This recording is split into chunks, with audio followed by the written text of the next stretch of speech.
Let's go.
And this is the Underground World News Live. Here on this 5/4/26. Good evening. And let's get the mic check in. Good to see everybody out there. Thank you daily. Thank you everyone out there that shares the stream. Appreciate it to the fullest. Much love, tacos. D. White Company, thank you for the feedback there. Much love, all the pure bloods out there as well. If you need to contact me during any of this, dabu7@yahoo.com is the email. You can also at me in the chat there. It gets my attention at dabu77. And thank you, Justin. Thank you, Skeepy, for the super chats right at the gate. I appreciate that to the fullest. Thank you for any coffees, any prayers, any information and links. Tonight, all appreciated to the fullest. Make sure to follow me on X as well. Heavily censored around here, so make sure to subscribe and check in daily, because if not, I'm sure stuff's going to slide right on by, because no one gets alerts from my stuff anymore. Hardly at all. Yeshua is King. All praise to the Most High. Yeah, we got a lot to cover here tonight. As you can see in the title, we're going to be touching on quite a few different things there. Again, if you guys need to get anything to me, dabu7@yahoo.com is the email.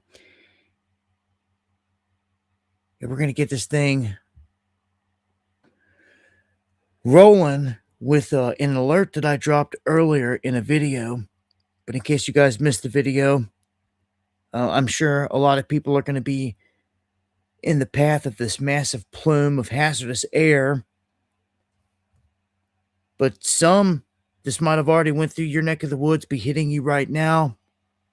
A 100-mile wide stretch from California to Arizona.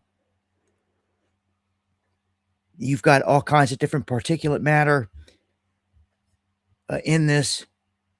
They're talking about high PM levels. And then when you go to their chart where they track the air quality, it's usually from a 0 to 500. And when you cross 300, you hit a range where everyone is affected. And that's what we've done. They have air quality alerts out for Coachella Valley. You've got Indio, Palm Springs, Cathedral City, Palm Desert, La Quinta, Coachella. All in there. You've got 40 to 50 mile an hour gusts of wind behind it, pushing this to the east.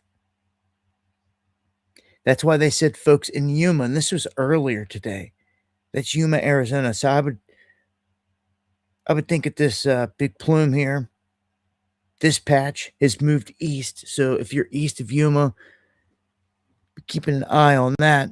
And when it gets up here into this range, it says right here, typically air quality levels are measured on a scale from 0 to 500. They say unhealthy. It's unhealthy for sensitive groups when it gets from 50 to 100. At 100 to 150, it poses risk, an increased risk, and is unhealthy. And when you get above 200, the impacts affect everyone. You have to limit outdoor activity. So that's just above 200. And they were reporting numbers. It says right here, when the air quality reaches 300 to 500, everyone should avoid any physical activity outside. So that's bad when you get into that zone. So I put these alerts out so people are aware of what's coming their way, what's going on out there. If you guys are experiencing any of this, let me know. I just like to make a mental note of what cities are seeing what. And thank you, Lowrider, for gifting the memberships. Everyone that got them, welcome to the underground.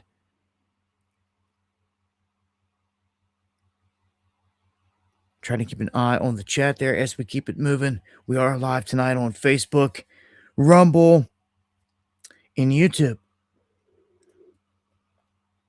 The main places. And I'm going to roll with that for now. Crown Jewels in the house. Much love, my brother. All right, let's go to the U.S. wants to ban Chinese cars, but it seems that they've already slipped some in here. How does that happen? You got to go through customs, you got to go through all these things, and you're going to know when it gets registered. It's in all that and put into the system. Like, to me, there's no bypassing all this. I mean, you got to go to the courthouse, you got to get tags, got to have it insured somewhere along the lines. And all that, it has to be seen, hold on, this is a Chinese car.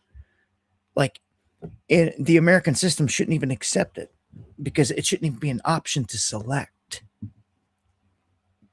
Okay? So, I've got a big problem with this because this is like the number one enemy, and it's pretty obvious they're painting them that way regardless. Even if our leaders get along behind the curtain, they're in bed together and all this crap selling us out as it's always done. How does it happen? I don't know, but it's going to continue to happen if it's happening, is how I see it. Look, I can't help but instantly think that Well, I think of all the threats of where China's at. They're embedded within all of our stuff. And if they just hit a button, they could turn out the lights, they could do this, they could do that. They told us they were in all of our infrastructure. And like nobody's done it. Cash Patel and company hasn't done anything about it. Nobody's done anything about it. DOJ, nobody. But they put out an alert saying maybe you shouldn't use DJI drones. Well, how can you trust anything at that rate? Seriously, how can you trust anything coming from an alleged enemy out here on the world stage? I don't. I mean, and Grey Wolf, thank you for that. Much love. I mean, who can you trust? You can't trust Israel. They blow people up with pagers and cell phones left and right. And like you don't even know. You could be walking around out there right now with something that they could detonate. And you have no clue. Most people out there had no idea beforehand. If they did, they would have got rid of it. But you're talking TVs, laptops, iPads, pagers, cell phones. They just hit a button and they all go. Mm. And it was horrifying when Israel did it. So just imagine, dude, they're not the only ones. Not the only ones with that capability. And of course, when someone sees that, they can copy it, mimic it. I mean, China's not stupid. They've got more electronics out there than anyone. Okay, they just haven't pulled the trigger and blew people's heads off, so to speak. But I don't trust anything that they're putting out there, especially any vehicles or anything like that. I mean, you hijack them, it's over. Any of the EVs can be hijacked. You know, Elon's, China's, doesn't matter. Any of them. And I'm waiting for the day that was kind of telegraphed out of the Obama movie where all of these vehicles get hacked and they're piling up on the highway somewhere. They're all driving toward this destination and like all of them start driving there. That's going to be nuts. I feel we're in for some hacking here very soon. I seen some lady today. I got to throw it out there. I'm not going to show the clip. I don't know how legit she was. I didn't have time to look into her before we went live. I just kind of seen her clip, and she was saying that she was a remote viewer and that she had remote viewed that there's going to be a massive lights out event in this country. She's seeing over and over again. Wow. Look, I kind of like feel stupid even saying it anymore. We've said it so many times. Made songs on it and everything else, but like maybe it's like right at that moment, you know. We got to keep people in the know. The biggest threat here is an EMP in this country, and yes, they did just telegraph it. Not just her saying this, but Iran telegraphed it in a Lego video, and they said that it would be Israel that did it. Oddly enough, huh? So I don't trust none of this. Like, who's your enemy, who's not, like this evil ass world, demons running around everywhere. The Jen and Archon sitting right on the other side in the ether, like pulling the strings and just having a field day manipulating everything here, tempting everyone, causing madness.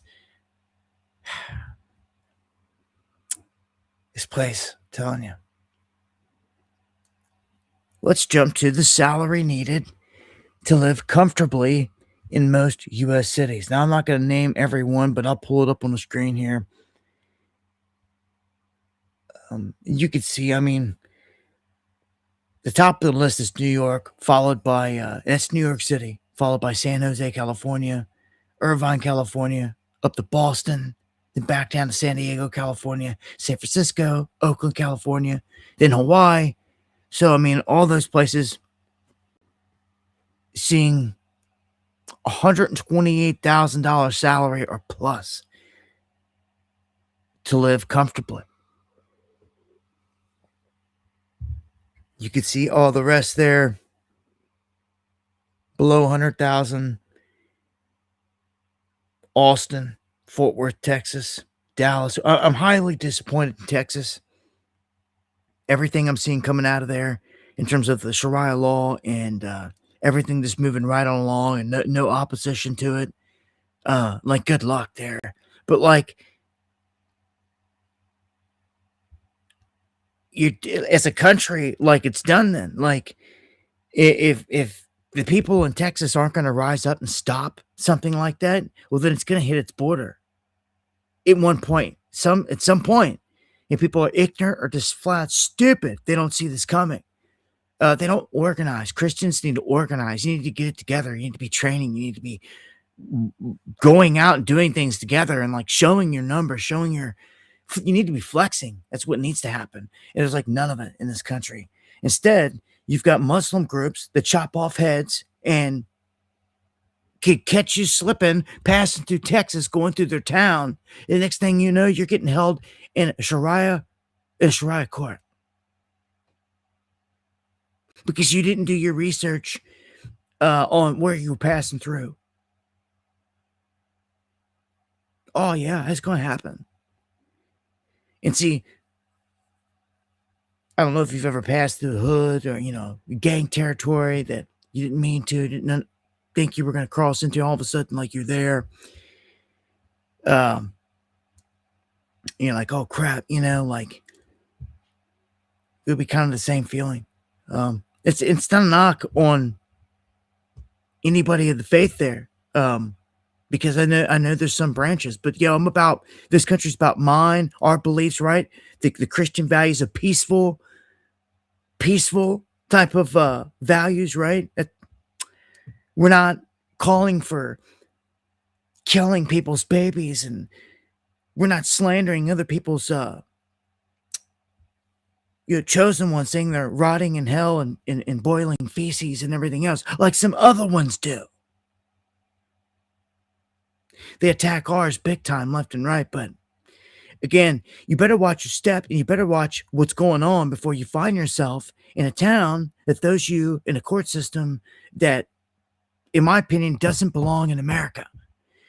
And of all places, Texas, that's laying down and getting ran up in. You can tell me about some patriots or something in this country? Ain't nothing nowhere. You gonna let that happen to you?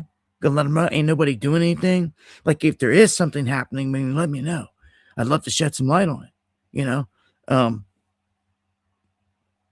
I'm seeing pockets in this country popping up that are not for our values. From the north to the south, it ain't got to be just that. You jump in these cities with the socialism popping off left and right. I'm going to get to here in a minute. You're going to see just who's fleeing where, and the numbers don't lie. And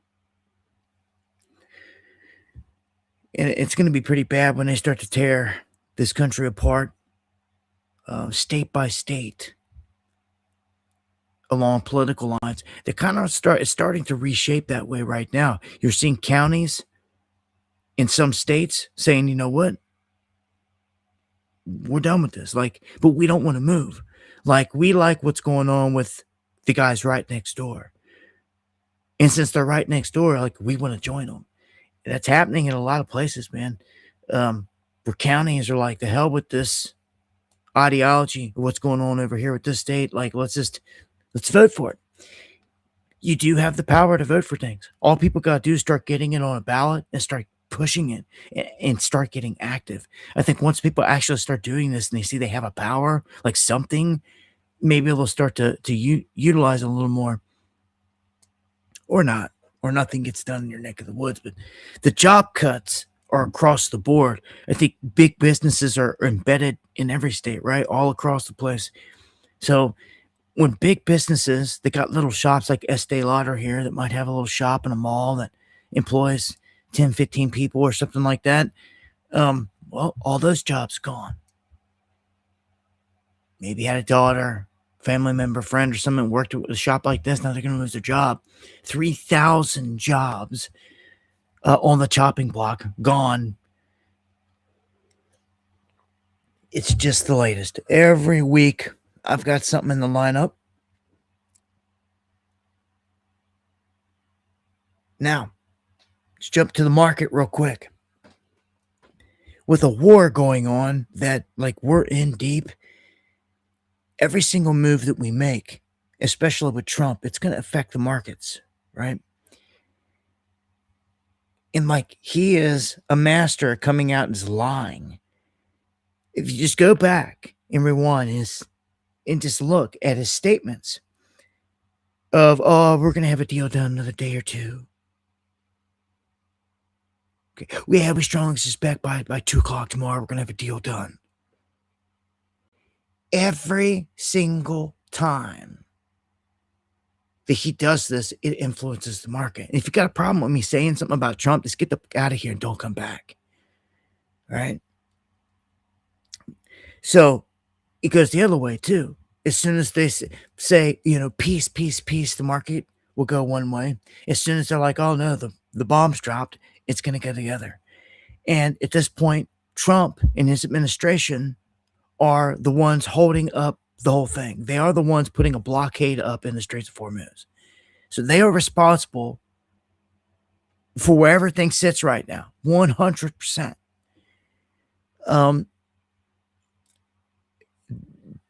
They ran a magic trick on like everybody.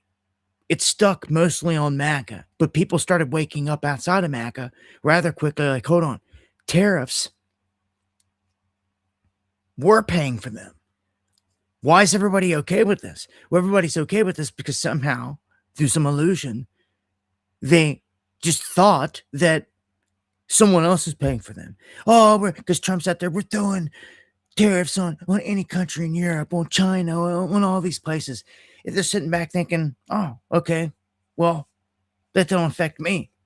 Naively, why they thought that way, I don't know. But it was like they just did. Why you just assume something is the stupidest thing in the world at this point in time. But they did. Everybody just assumed it affected. But no, they found out the hard way when they're ordering things. And like the lady did, I played last week.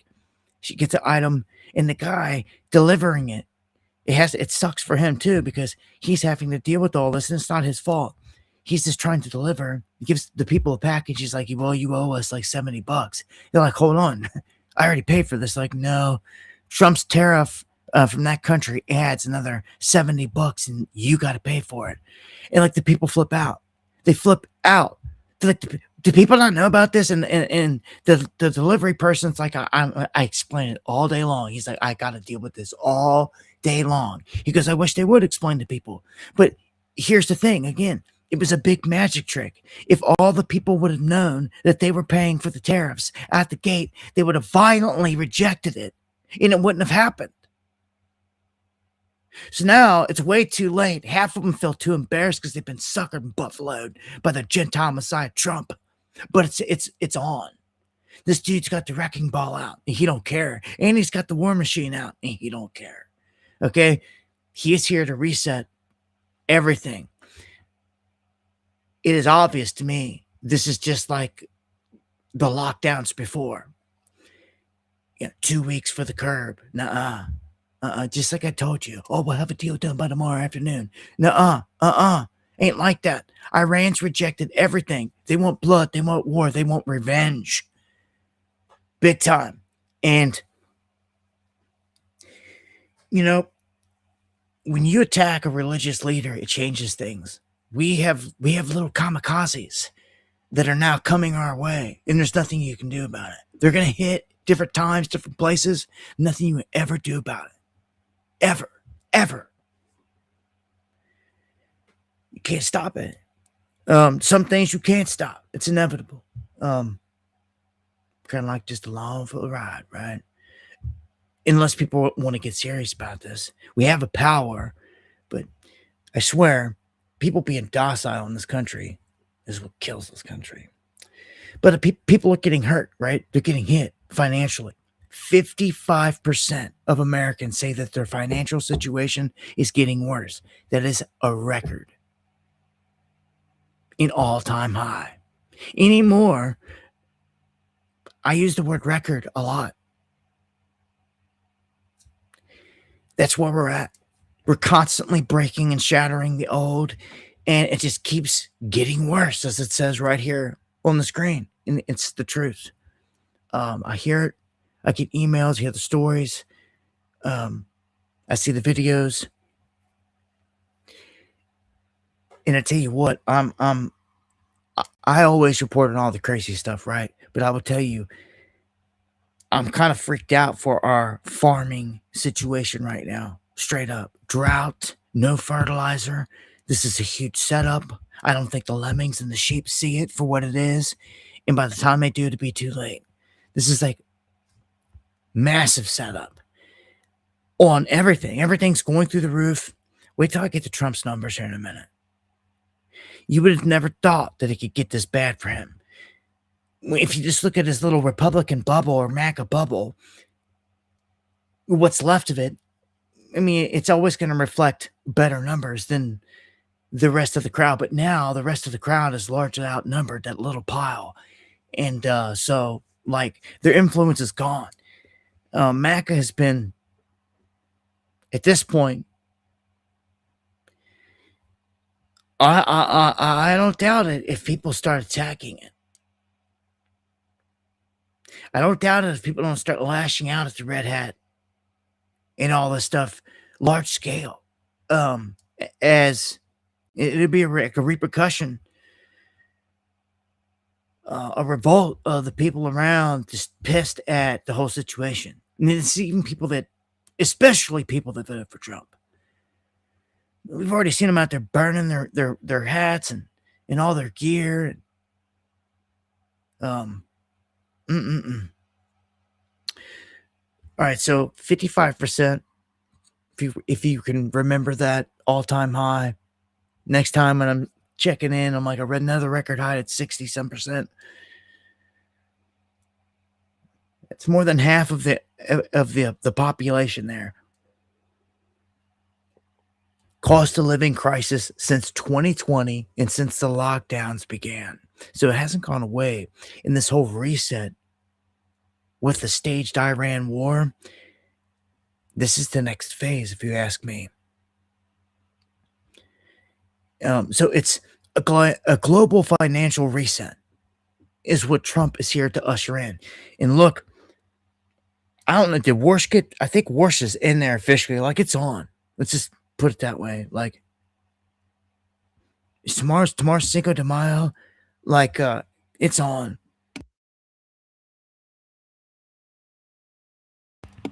Yeah, we're there now. We're in the window I've been warning you about this whole time. That the reset could start when Warsh gets in it. Just go back and watch my videos. It's all proof and evidence. It's all on record. I've been saying it constantly. Constantly. Mar-a-Lago court. Constantly. Nobody else has. But watch them cherry pick me when this all starts to pop off and cut my name out like they always do. And act like it's some big new thing. When it's not. I've been talking about it for like the past year. Mar-a-Lago court.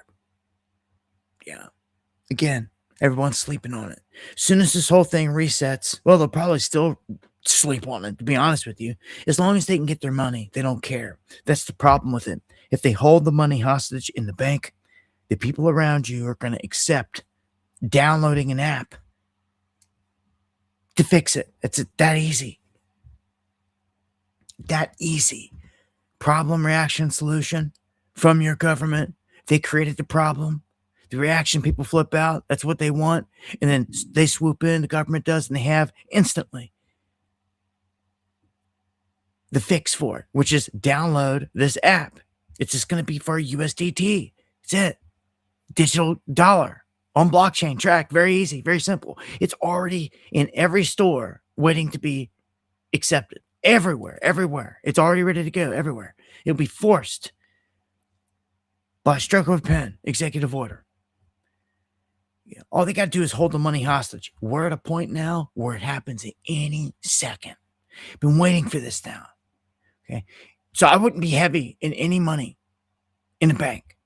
Nothing in the bank. Nothing anywhere that they can seize it. No safety deposit box. No, nothing. You understand me? Because it's about, when it goes down, it's going down. Now check it out. You get your warnings, and then you get your warnings. Okay? And there's not one much bigger than this, if you ask me. like the elephant in the room. Berkshire, Warren Buffett just splurged again, sold the most stocks in the past 2 years at one time, and has now put his cash pile at a record. Again, there's that word. $397 billion. Imagine if he just dropped the billion by accident on the floor, we picked it up. What we could do with that? $1 billion. Are you kidding me? And this dude's got 397 in cash, just sitting. Why?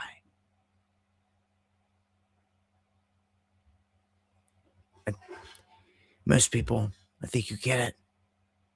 He was asked this question as well. And he didn't come out and give the direct, but in a nonchalant way, he basically said he don't trust this. And that, like, by watching history, it shows that something huge is going to happen. You got to be an absolute moron to see that they're sitting in this much money, not buying anything, and think that everything is okay. You have to be an absolute moron. So, and they're betting on that. They're hoping most people stay an absolute moron, because when this whole thing dumps, that's where they get their big payday. They get their payday when they sell all their stocks, what's left of them. See, he's been smart about this because he knows in the end, there's going to be some kind of stops on the market. And even the big dogs are not going to get out 100% before stops kick in. So he's getting out ahead of time. He's like, you know what? I'm not even dealing with the whole thing like that. I'm just going to be sitting on the sideline in cash, waiting to buy every single thing that went to zero for peanuts. Are you kidding me? This dude's about to go have quintillions worth of money off this move. He's going to buy the bottom, pure cash, off of anything and everything that just, and like he's going to resurrect them. Things that just go to nothing, flatline, zero, gone, burnt. He's going to bring them back to life like a phoenix. It's going to be the reset. He's just what you either are participating and you know about this reset and you have major gains in it, or you are a dummy that gets suckered into it and you get taken for everything that you got in what I call the great taking. They're not going to miss this. It's going to bring in pretty much like the next Great Depression, because they're going to steal everything from everyone. Your 401ks get licked and wiped out. And it's not going to be robbery. It's not a conspiracy theory. There's nothing in this world that can stop a man from going and saying, you know what? I want to sell all my stock right now. Okay? You have to report these things. Okay? But 5 buddies, billionaires get together and they're like, guess what? It's time. They're gonna hammer the market. They're gonna smash it. Just that simple. And all they gotta do is sell. That's not a criminal act. That's just a legal act. They sell, and then you get wiped out. Everything gets wiped out. All they did was sell. That's it. In the end, people are gonna be like, how did it happen? Because people were naive and they trusted all these skins. It's the only way it was going to work. And they could only do it one time. So you had to draw it out all the way to the tippy top as much as you could, because you only get away with it one time. Once you pull the rug, it's over. They're not going to fall for it again. This scale. They're going to go, then I get duped like this, turn around like, oh, let me put my money back in a 401k after it just got robbed. Nope. No. Pitchfork's going to come out after this, but it will be too late. That's all you have left is Pitchfork. Thanks to your government. It's the great taking. It's coming. They've planned this. Look at these evil people. You don't think they don't have something evil concocted and ready to go coming? Get out of here, man. Stay sleeping and get took. Get your whole family shook because you want to be stupid. Is how I see it. And that rant is not to you because I get it, but it's largely to the people I can't reach. I wish I could reach the millions of people, out there that I can't, that need to go smack in the face every night. Like, wake up. Like, get out of your 401k. Make these solid moves. Like, a lot of you've already done it. I get it. And you've told me. And salutes. I mean, you are part of the underground. I mean, you get it. You guys that make the moves. I guess I just want to see more people not make a good move and not get caught in this wave. And sometimes you got to get militant with them, right? But like I can't even get militant with them because I can't even reach them. It pisses me off. Like, got a job to do here. Wake people up. Like, but we're about out of time. On the other side of all these big events,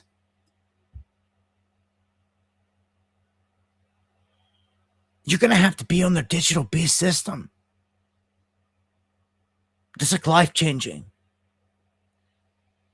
And you bet, at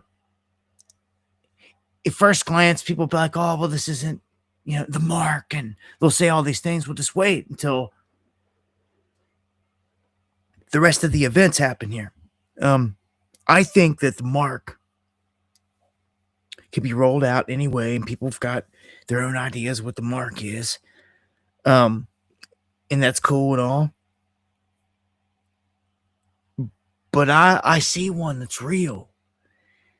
It's a real threat that can really be implemented. It is the Bill Gates Luciferus 666 jab. And it glows in the dark with an X. So when you get jabbed with this, they can shine a black light on it and it will show that you've been jabbed. You understand? And to make things easy, now when would this get used? It would get used in the real pandemic, in the real one. And it's kind of self-explanatory. Deadly virus breaks out and they start separating people out. Literally gunpoint, military, National Guard. They're all jabbed up for it. And you either have the jab or you're a threat. Right? That's what's coming. I don't see that. I don't see how they get away with physically having a mark on someone without something like that to like usher them into that direction. Now, a real deadly event, your neighbor, family members are dead. You're going to take it very serious. Of course, everybody is. And you're going to have a choice to make, especially all the pure bloods out there. That's why I said that, like, that was just what we went through was a test, and you passed it. Round one. But the whole thing was just a test, though. When a real thing happens for the history books that wiped out millions, literally, really did. That's going to be the moment that they can put a mark on people in my book at gunpoint. Because you're a threat if not. Every walking person can be a deadly threat. You don't say it ain't so because we just went through the whole thing. We just went through the whole beta test. Still reeling from it all economically, as I just showed you and told you. And I'm not so sure that we ever make it. We're never going to make it back to the way things were. The closest thing to the way life used to be is going to be hidden on the other side of a wall. That wall is going to be the beast system. And if you want any taste of anything on the other side of a reset that's coming, I'm telling you, there's going to be a time where you're not even going to be able to get on the internet without special credentials. All this, it's all going to be tied into the same thing. They're going to have their way if the U.S. gets put in the dark. Do you understand? This is more than just a threat to us. Remove yourself from the situation. Just look at it from the outside. If you want to really, truly reset this whole thing, lights out on America is the way. And not only that, if you lights out on America and you knock them from the perch, You get a chance now to implement all these tyrannical things that all these other governments are wanting to do.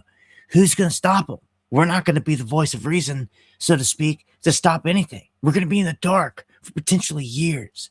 And again, the life you ever knew will all be behind you. If the lights go out before your life is the life is over. I hate to say it, life as you've ever known it is over. It just is. You had every chance, all these days, all these nights, all these times to live life to the fullest. Warned everybody. You'll long for those days to taste them again. And it never will be. You never will be.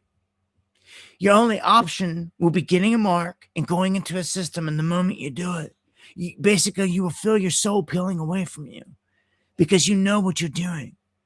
You know you're going into and against everything that you ever swore you would not. Even though you just watched mom die, dad die, best friends die, you had to do something or you were going to die. You're going to tell yourself. You tell yourself whatever you want. You just remember you got to tell something higher. When it's all said and done, you were warned of this since Jump Street this entire life. You should have prepared for it.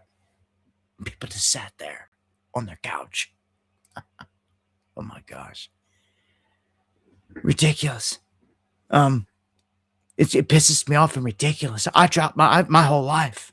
And not for me, for family and others. Because I seen what was coming. How could you not? You look out the window, lockdowns, people going door to door, knocking, making sure people are jabbed, have to have essential papers to hit the road. People have short memories. I don't. I remember like it was yesterday. And because of it, every day, I still fight to make moves, to be in a position for this event.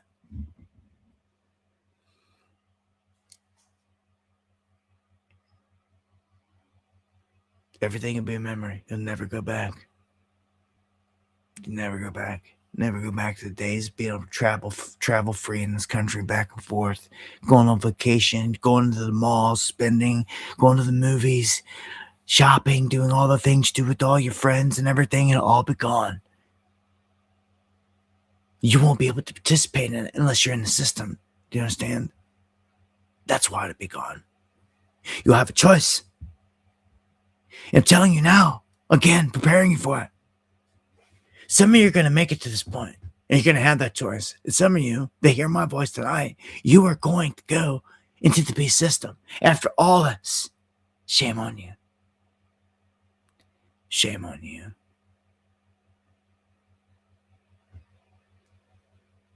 And you can hate me all you want when you get there. Cuss me. You're the one that's guilty. No one to blame but yourself. In front of the Most High, no one to blame but yourself for your choices. So many people are gonna cower on this one. I'm telling you. And look, when you see all kinds of people dropping dead around you, like people are gonna say, "I have to." They're even gonna say, "I don't believe in the beast. I don't believe in all of it." But like, to stay alive, there's gonna be every excuse you can imagine. I salute all of you that die out there on your properties. However it may be, against this beast. Every one of you. I'll be with you in spirit. That's for sure. I ain't afraid it does. It's just a transition. I would like to get the most work in here as possible. Though I bring these things up because these events are not going to be nothing. They're not going to be no small potatoes. What we're about to face. At this point, you've either had a plan, you believe it, you just didn't care, I guess. What set all this off? What set all this talk off? Some rich dude sitting on a record amount of cash on the sidelines like a red herring.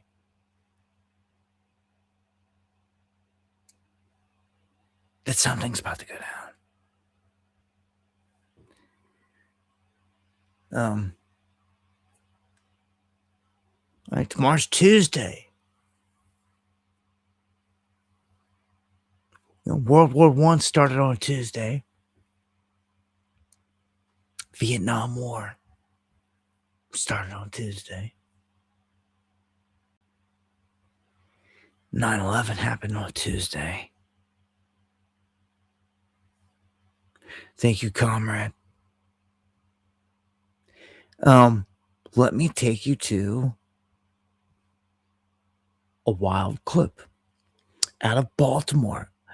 A bakery truck driver basically gets hit by an airplane. When airplane's coming down at the New Jersey airport, and we're going to take a look at this, and something's got to change. It's unacceptable. But it's crazy. It's like out of a movie. You think the dude you can see the tires. I'm on right here. You could see the tire in the rear view right there. This is unacceptable. This should never even be possible. So the tire hits a light pole, and then like the tire or the light pole smashes this dude's vehicle. And pretty wild. So I'm gonna play this clip. I might have to play a couple here. Don't want to get ahead of the investigation. Again, it seems pretty clear a light pole at least was hit. Was the truck hit? That will be ascertained as the NTSB arrives today. The FAA is going to arrive today. They're in contact with United. This is unacceptable. We have really well-trained pilots. This is one. This should never happen in America. But here's what happens, though, from an incident like this, Stuart. The big and small incidences we study, we look at, and we learn from, and we take action on. And that's why America is the safest place to fly. We have the safest skies, the busiest skies, bar none, and we're the best because we look at every incident and learn from it and take action. Oh, well. All right. Well, I think you're full of crap, dude.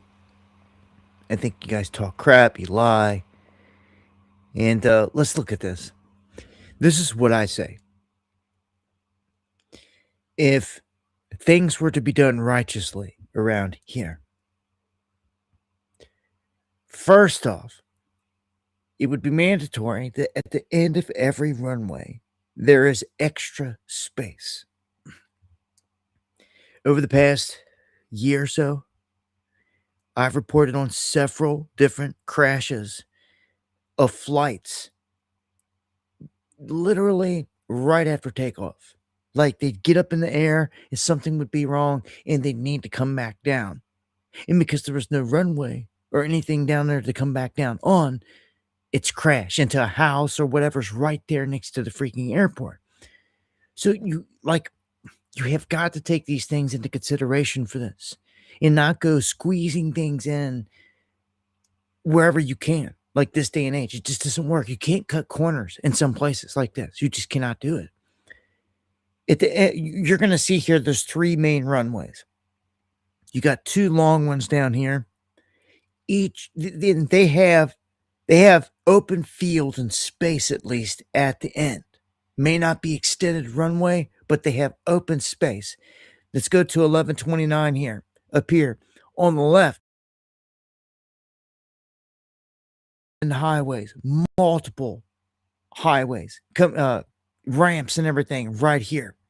Not a lot, but you get to the spot we just seen this instance, and this is unacceptable. There's like nothing hardly there. There's like nothing between the end of the runway and the freaking New Jersey Turnpike. Like, if you can't fix this, like the turnpike needs to be shut down here. If you can't fix it, or this needs to be redone. I would stop everything at this point. Because, and I've seen other airports like this. This is ridiculous. They're coming so close to the vehicles when they're landing that stuff like this happens, when the wheels of a plane come anywhere near a light pole, you've got an issue. And the fact that people on the ground, officials, professionals, don't see that issue standing there and like looking at this map, it's just beyond me. People are off doing other things, and like this is it leads to a disaster. Lucky somebody wasn't killed. Oh boy, in that vehicle, man. Here, I'm gonna play the clip, full clip here. He was riding and singing. You gotta be aware of your surroundings, right? If I knew I was going down this corridor, I'd have been looking the whole time off to the side. You know, he does look back, but watch.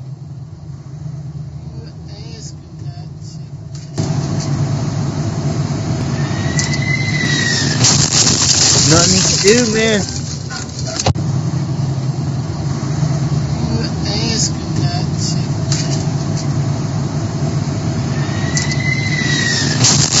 Oh man, you hear that noise, man? It's like he's looking around and had no idea, and boom, like he made it out of there, you know, without any major injuries. But wow. Wow. All right. Pretty crazy, huh? We have welfare enrollment dropping sharply now. This is because they just dropped work requirements here. They say the number of people enrolled in SNAP has fallen roughly 3.5 million since July of 2025, dropping from an average of 42.1 million. So what they've done here is they've said they've mandated that anyone able-bodied between the ages of 18 and 64 without young dependents, they have to participate in at least 80 hours a month of work, volunteering, or government-run programs to be able to get the benefits. So, part-time jobs, somebody's going to have to be working there like 20 hours a week at least to be, or, volunteering, which volunteering is nice and all, but I mean, it's not going to pay the bills or nothing like that for anyone out there. Not in this climate with people hurting.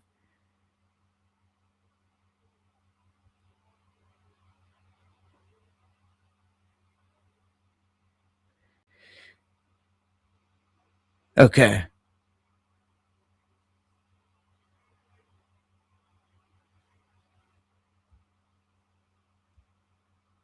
Well, no, John, just I understand what you're saying about what this country you sent to me and what the country is founded on. This that I can get it on no belief system. Everyone's got a right to believe whatever they want. They can believe whatever they want to believe. When people roll into town chopping off heads, let's see you standing over there saying anything. You gonna stand over there with them that chop off heads, or over here with us, huh? Huh? People got some choices to make. Hmm? And you want to act like, oh, you got to worry about it. It's not my neck of the woods, not my town. It's in your country. It's in Texas. Right now, it's in Michigan. It's in other places creeping up on you. Yeah. There's some things I don't agree with out there, but because I don't agree with, someone, in their lifestyles out there, doesn't mean I'm going to throw them off the top of a building, and that's what you're allowing to move up into your neck of the woods when people don't make a stand. Yes, people just find out when it's too late. All you can do is whatever you can do, right? Fight your fight, your neck of the woods. Either people care or they don't. You don't live forever. Life is short. Time flies by. And we're all going to die. Every one of us are going to die. So when we're all sitting on the other side, it's really, imagine this for a second. Imagine we're all dead. We're on the other side. It's, all right, who did what? And we're all getting ready to be judged now. Like, who did what? Who's going to sit there frivolous, shaking like cowards? Or who's going to stand there boldly like, yo, I fought the fight the whole time? Can't lie to the Most High. It's your turn. What did you do? You sat there and watched. Sat there and watched. Well, there is a property tax rebellion emerging in America. People are pissed, and they have a right to be. You've got people in Ohio really taking this to another level, and I salute them. I hope they're victorious here. You got people that are part of this whole thing that say, look, I paid off my property years ago, and I can't afford the property tax, is what they're saying. And now the government wants to take away my property. They want to take away everything. That's not fair. It's not fair. Even Elon came out and said, we got to do away with property taxes and all that. It's one thing that needs to be done away with through and through. People should be able to own something and wholly own it and have it without some kind of residual payment on it. It should be paid off, paid off. It's the whole point of it, right? But of course, there's snakes.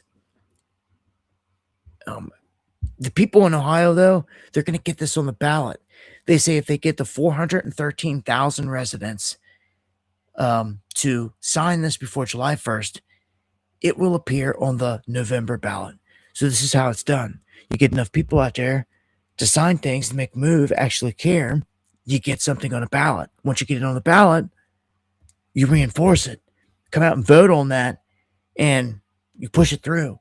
And you hold anyone accountable. From what I see out here, these politicians get away with murder, like literally. No one's breathing down their neck. No one's holding them accountable for nothing. No one even says like anything to anyone. And these guys run around collecting a paycheck, selling us out. And like they need to be held accountable for all this stuff. Treason should not be taken lightly. It should be taken as serious as it comes. Treason, if it was by righteous men, then you'd already have a revolution break. There would have to be a revolution here, because that's the form it would take. As soon as righteous men finally sprung into action to arrest the corruption, it would be war. And it's just that simple. It would be, and people would have choices to make. Yeah. Well, we have the largest Viking Age coin hoard ever found in Norway. And for anyone out there that likes to metal detect, proof right here that you just never know what you're going to find. Around 3,000 coins here. They discovered here, and even if you find old silver, gold, copper, whatever it is, coins, some of these things can be worth so much more money than the weight in gold, so to speak, than what it's, because of how old it is, going back to antiquity and stuff like that. And for collectors, some of these coins are like, I mean, going back to this far in time, these are connected to the Vikings in Norway specifically. But again, when you're out there with metal detectors, man, good luck to all you guys. May you find a treasure. This brings me to one of our major stories here now that has to do with where we at. We're at 9 o'clock, right on the money. All right, so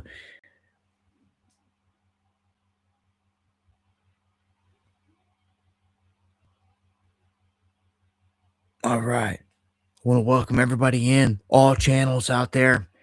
Everybody listening in here, top of the hour. Make sure to hit subscribe, follow. Hey, much love though, Paisley. It just the thought counts, man. I appreciate it. Jay from the Ville, much love. Everybody out there, hope you're doing good. This evening, we'll start tearing into the heavier stuff here now. And I don't know what they're going to do, where this is going to go with this story. It has the potential to be that nightmare story, right? That nightmare story being the next lockdowns, the beginning. I don't want to ever see that happen in my lifetime, but I just got a feeling it's going to happen. And like, there's like no way around it unless these people are stopped and arrested and the whole plane is stopped dead in its tracks. That's how serious this is. If people can only see what is coming, the nightmare, and that there's a way to stop it. Like, this doesn't have to happen this way. Like, people, if they got up off their ass and came together, it's so hard to get people off their ass. Look, I've offered take to the streets. They could blow my head off. I don't care. I'll be the one. If people want to be chicken shits, they kill me. I don't care. If that's the issue. But still, people don't do nothing. The fuck else you can... What else you can do? Because somebody out here ready to lay a life on the line for people that don't even care or this and that. Like, dude, it's like, what the... Like, this place is screwed. Like, it's inaction, and the only time you're going to see action is when the lights are out. It was when it's too late. You ask me. It's too late. This country's done. You got lights out and lockdowns and all that stuff coming. I ain't even got to the thing on energy lockdowns yet. So, if this, was to really be one of those events, it'd be something that'd be like red alerting, like, look, I don't feel that that's the case with this. Although they could spin anything and anything, right? So here's what's going on. We got 3 dead, 149 trapped on board a cruise ship. They say it's suspected hantavirus outbreak that has left 3 people dead. And it's kind of weird how this whole thing's unfolding. The vessel is currently anchored offshore near Cape Verde on the west side of Africa, island nation in the central Atlantic off the west coast of Africa. They got health officials rushing to the situation. So they've got this thing anchored to where people are not even leaving the ship because they're trying to act like, somebody's got something that can spread. They don't want no one to get it, right? They say that this thing took off from Argentina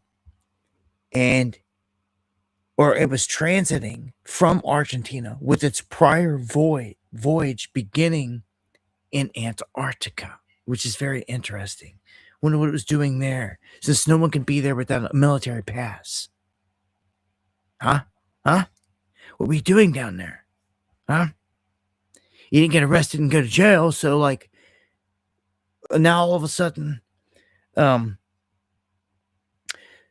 saying here that a Dutch husband and wife as well as a German national have died, but they have not revealed the cause of death.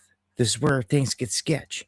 However, the Dutch company said that hantavirus was confirmed in a 69-year-old UK national who is in intensive care in Johannesburg, South Africa. So they rushed someone down from this area that was connected to this whole thing, and that's what they've been confirmed with happening. So that's why they're saying all this, connecting the dots.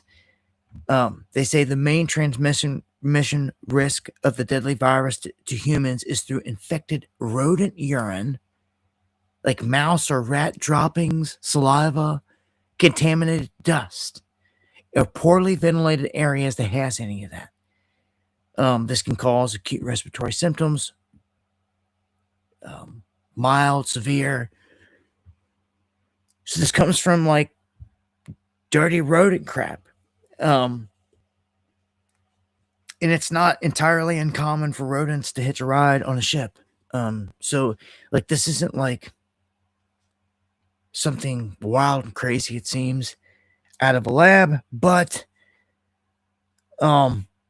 it's got to be one hell of a dirty ship, is how I'm seeing it.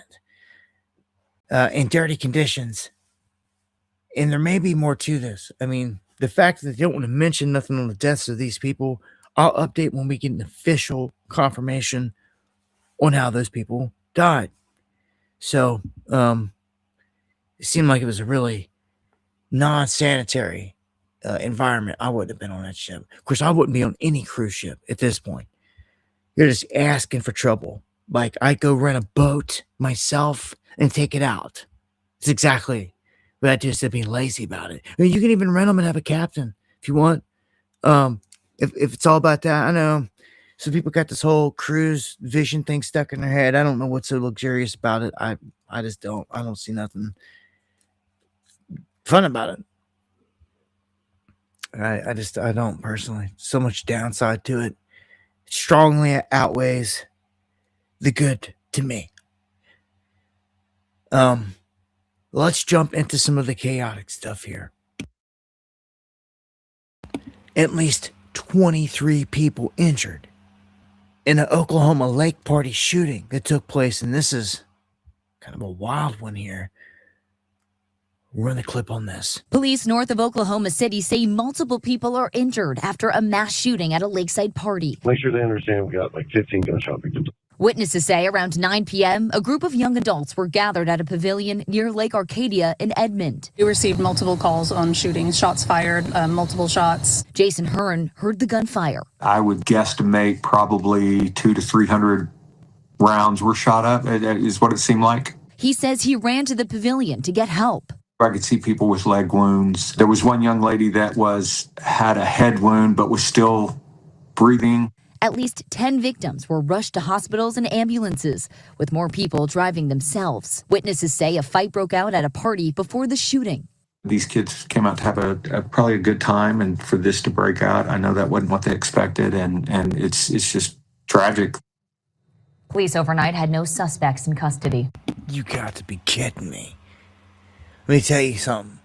Some cats that's like oftentimes what you see in the gang set up right there. It seems like somebody rolled up and sprayed them. Hundreds of rounds that quickly had to be, in that range. Surely wasn't pistols. If surely wouldn't, after popping off pistols, I wouldn't think. Single shots. But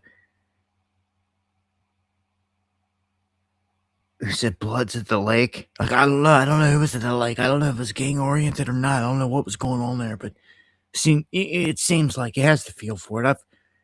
I've reported on so many things when something like that, it has a feel of being gang related. Nature of it out there, the way it is, unfortunately. Plus side is that, well, a lot more people could have been killed, I guess, and there wasn't, something like that. So, but I don't know, man. You're gonna see stuff like that. I think things are gonna get wilder and wilder. Here's one. Secret Service says they shot an individual near the White House. This triggered a lockdown here just a bit ago.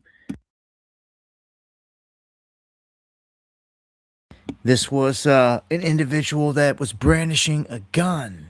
Apparently, Secret Service personnel on the scene said that they were at 15th Street and Independence Avenue when they tried to command this individual to drop a gun or something. Not sure what all went down. They're keeping his name under wraps, but they shot him. And when they shot him, the White House went into lockdown and went into kind of a frenzy. And I was just kind of wondering, are you guys going to say this was another assassination attempt on Trump? Because the last one was rather pathetic, if you ask me.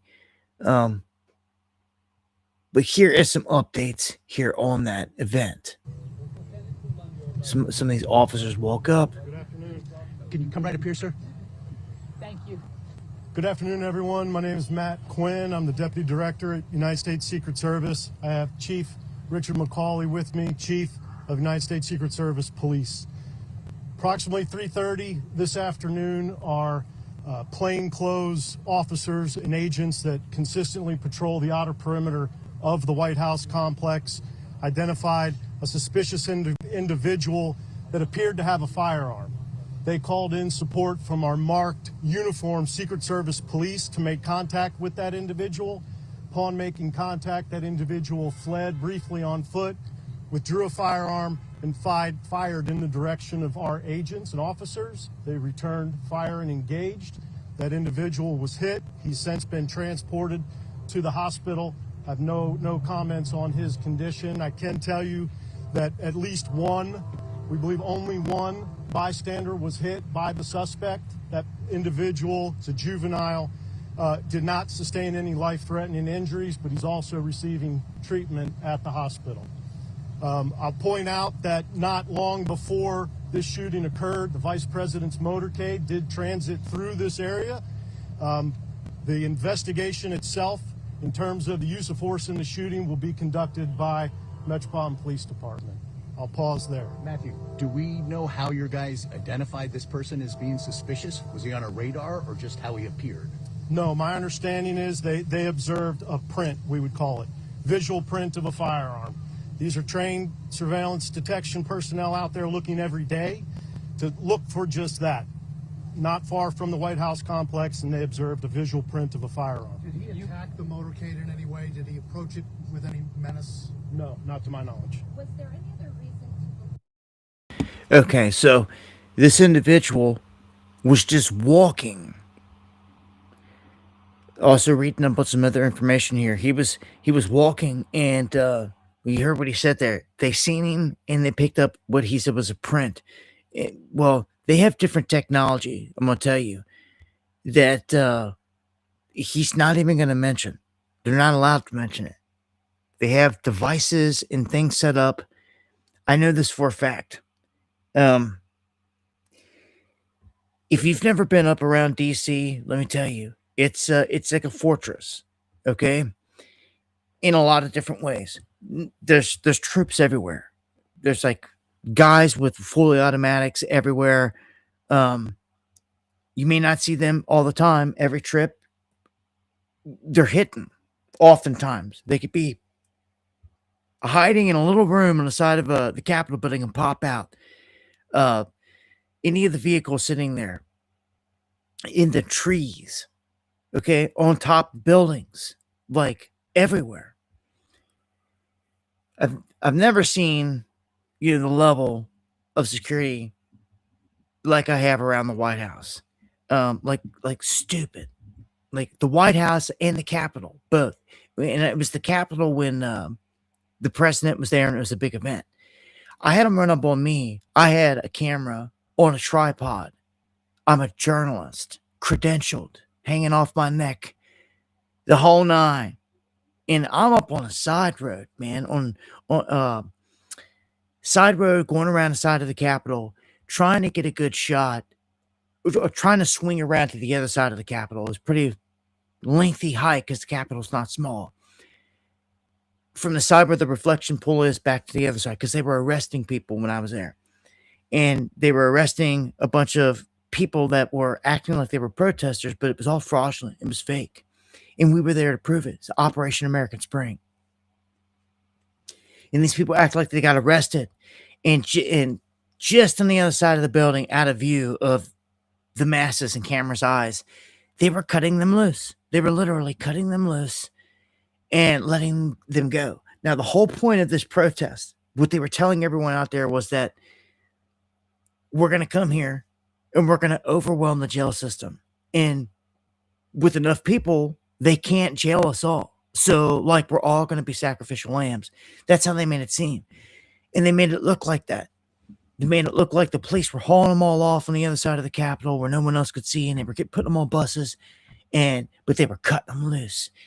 And me and Eric ran up and seen this and witnessed this. And I'm live when this is happening. Cameras rolling. And I'm trying to get into a position. And next thing I know, I put my tripod down and I had the dude sprung on me out of nowhere. And he's just like, yo, no. And I'm like, what? I threw my hands up in the air. It's the first thing I knew. But I let go of my camera. My tripod was standing.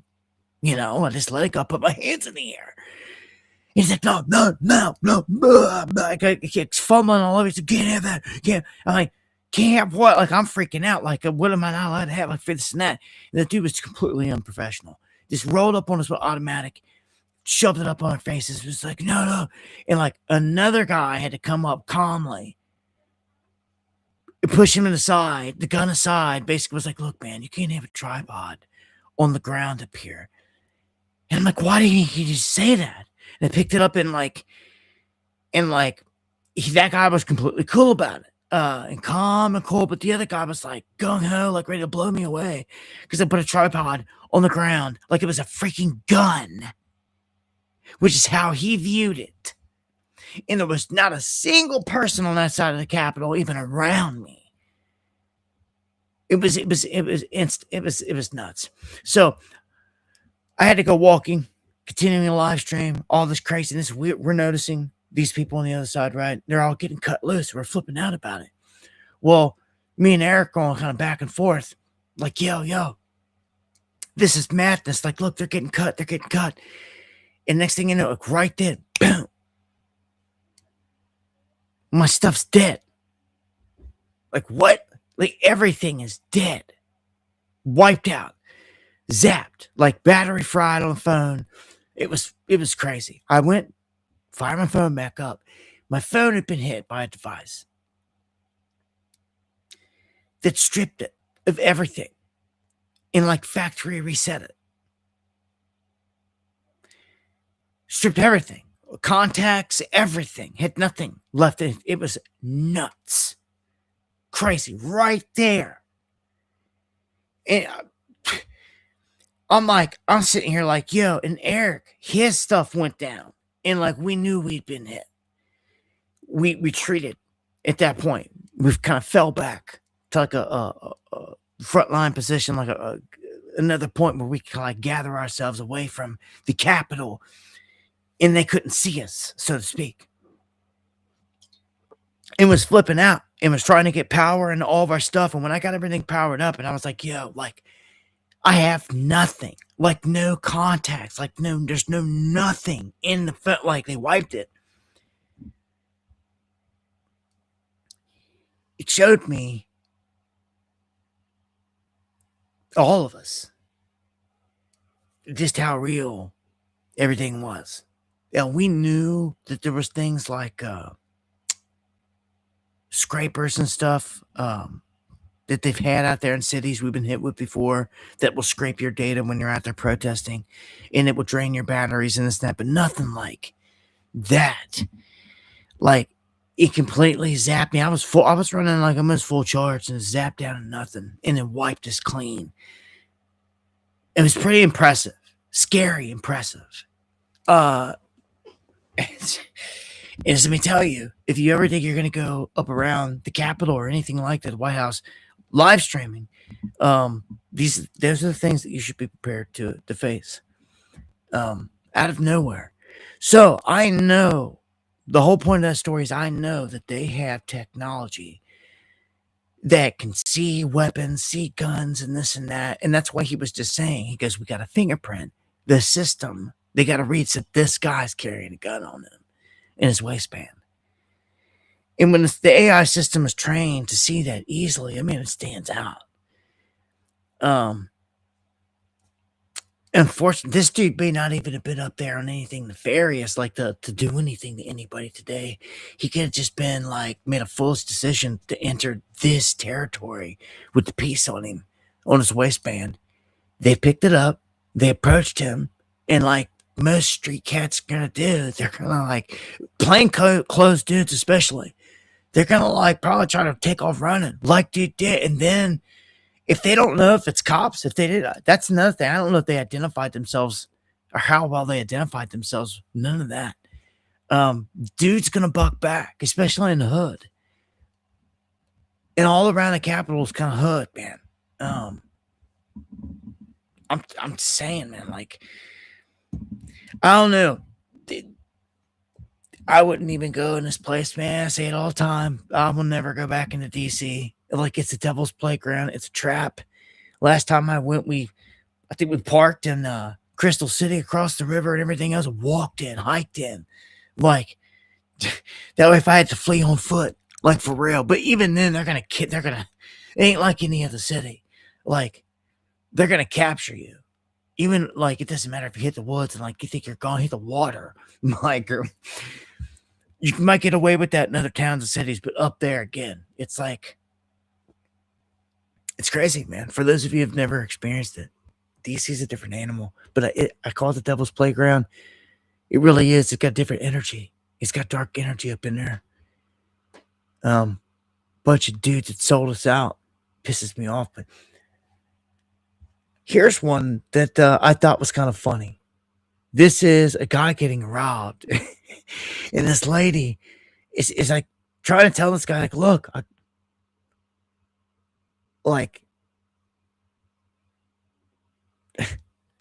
I'm just gonna play it. It kind of speaks for itself, but you might be wondering, like, what is he, like, what's happening here? Well, the lady's got a gun. If you can't see right here, like in the middle, and like she's trying to rob the place, but this guy is masterful in what he does. He sends her to the back room on a lie, where apparently she thought all the money and the boss was. And by the time she goes back there and then leaves, the cops are there and like get her. But they show her going to the back. A robbery. Okay. Put it down. Okay. Down. Yes, She put it down. She There's a put robbery. it down. And then she Down, picked down. it back I'm up. telling you right now that there's a robbery. Yes, someone. Oh my! Yeah, to get his attention with that shot. What are you doing? What? What are you doing? The You're- owner in the back room. The robbery. The robbery. The Yeah, robbery. yeah, the owner in the back room. The owner in the back room, run!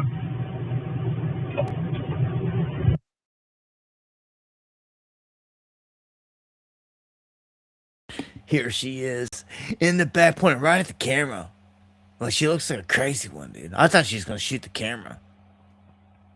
Oh my gosh. So by the time she got out of there, dude was out of there, and then the cops showed up and got her.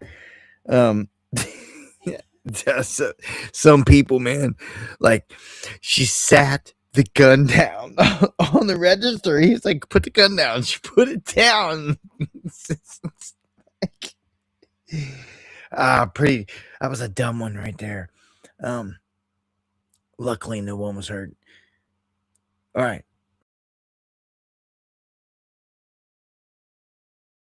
Giuliani,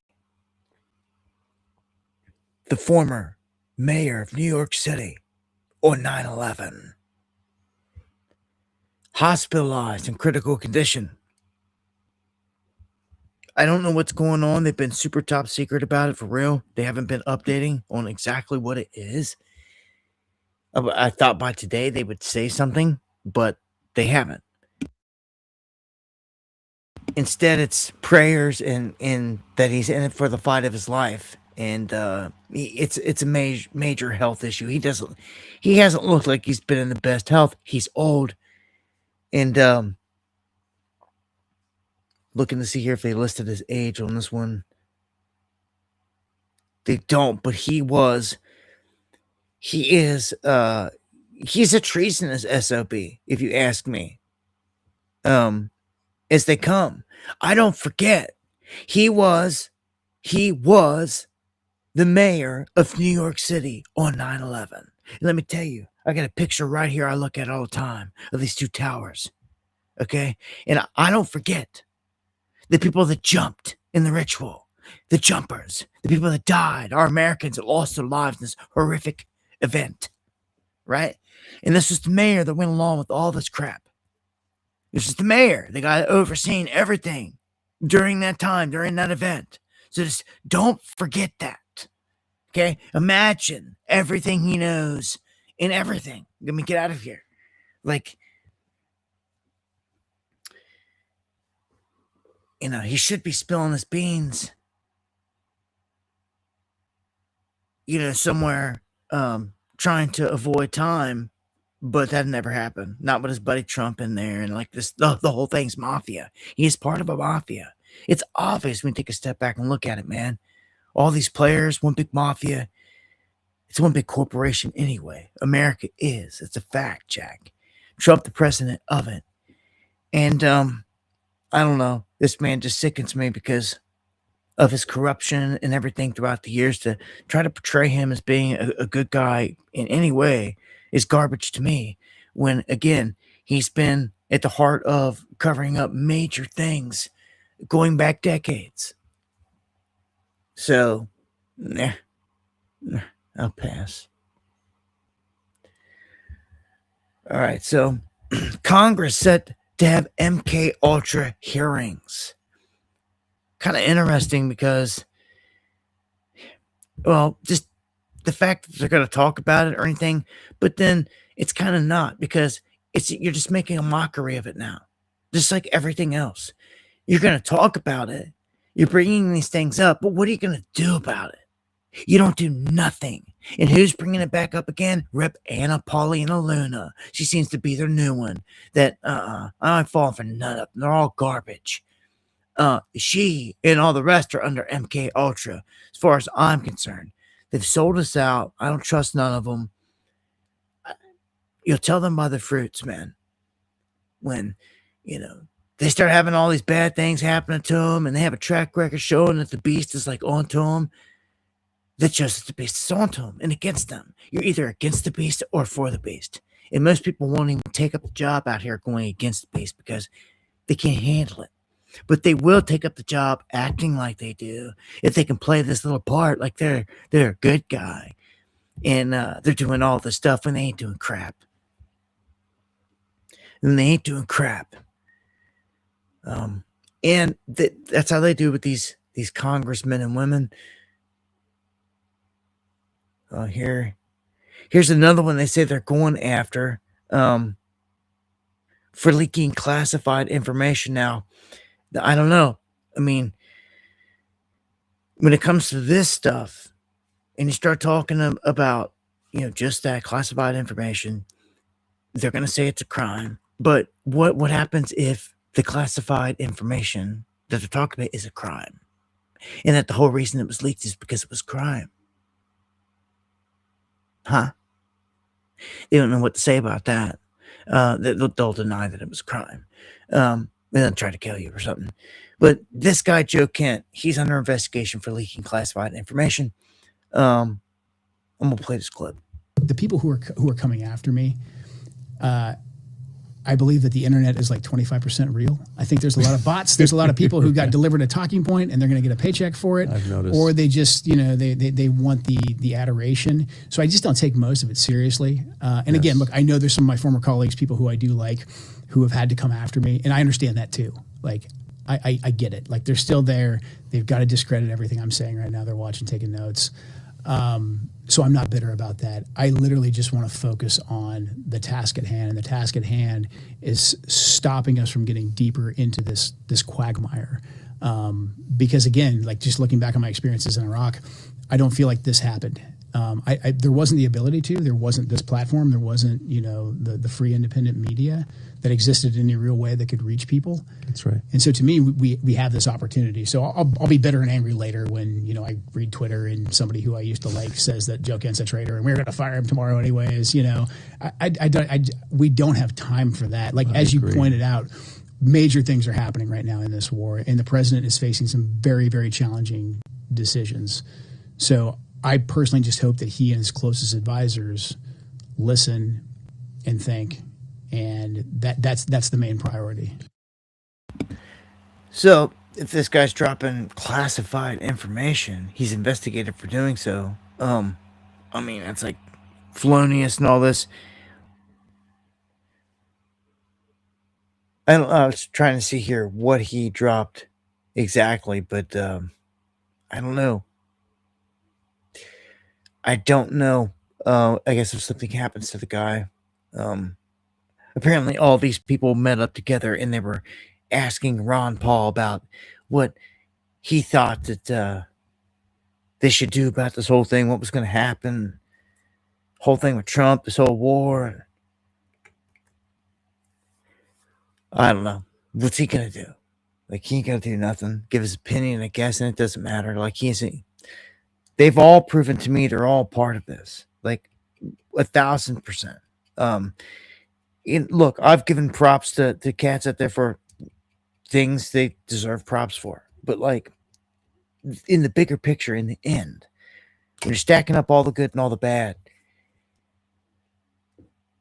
Ron Paul's son, he's my senator here in my state. He is a sellout.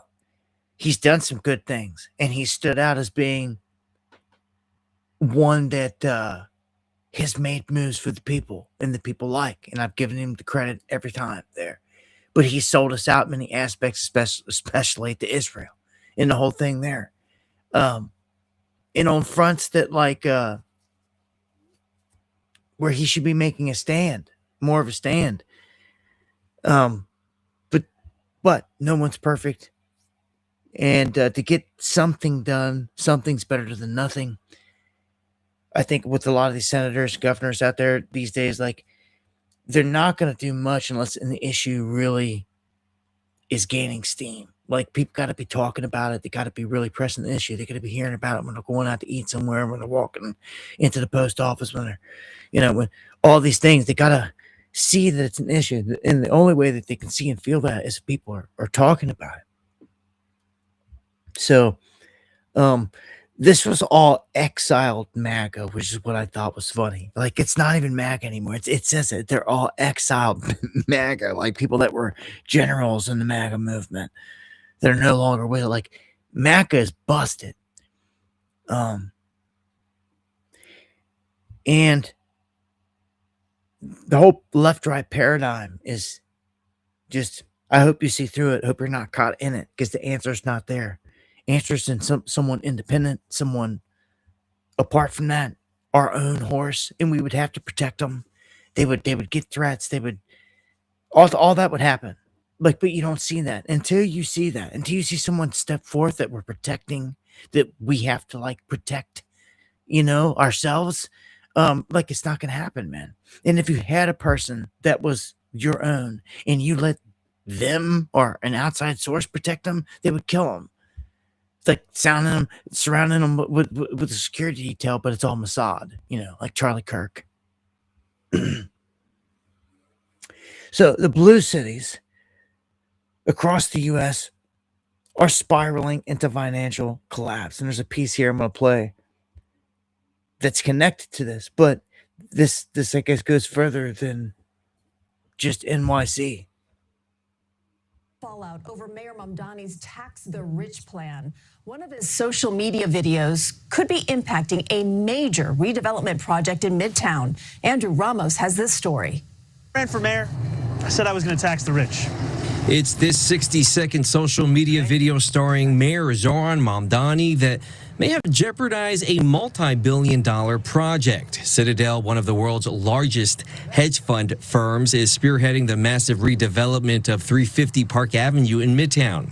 As part of the mayor's campaign promise to tax the rich, Mamdani took a jab at Citadel founder and CEO Ken Griffin. This penthouse, which hedge fund CEO Ken Griffin bought for $238 million.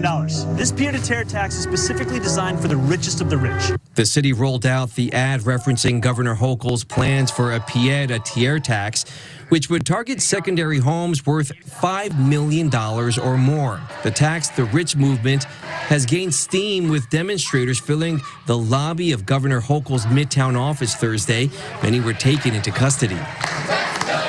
Now, in a company-wide email to Citadel employees obtained by CBS News New York, Chief Operating Officer Gerald Beeson said this about the mayor: "It is shameful that he used Ken's name as the example of those who supposedly aren't carrying their fair share of the burdens associated with New York City's often costly and wasteful spending." Beeson went on to outline contributions by Citadel team members over the years, including $2.3 billion in city and state taxes. Also highlighting that the 350 Park Avenue redevelopment is set to create 6,000 construction jobs and more than 15,000 permanent jobs in Midtown. Political analyst J.C. Polanco. What are you doing? Campaign's over. You're mayor. Act like it. It's just going to push them further to Florida, to Texas. where so many of them are taking their companies. As of now, it's unclear if Citadel will indeed be pulling out of this project. Now, we did reach out to the mayor's office earlier to get a response about this situation. We did not hear back.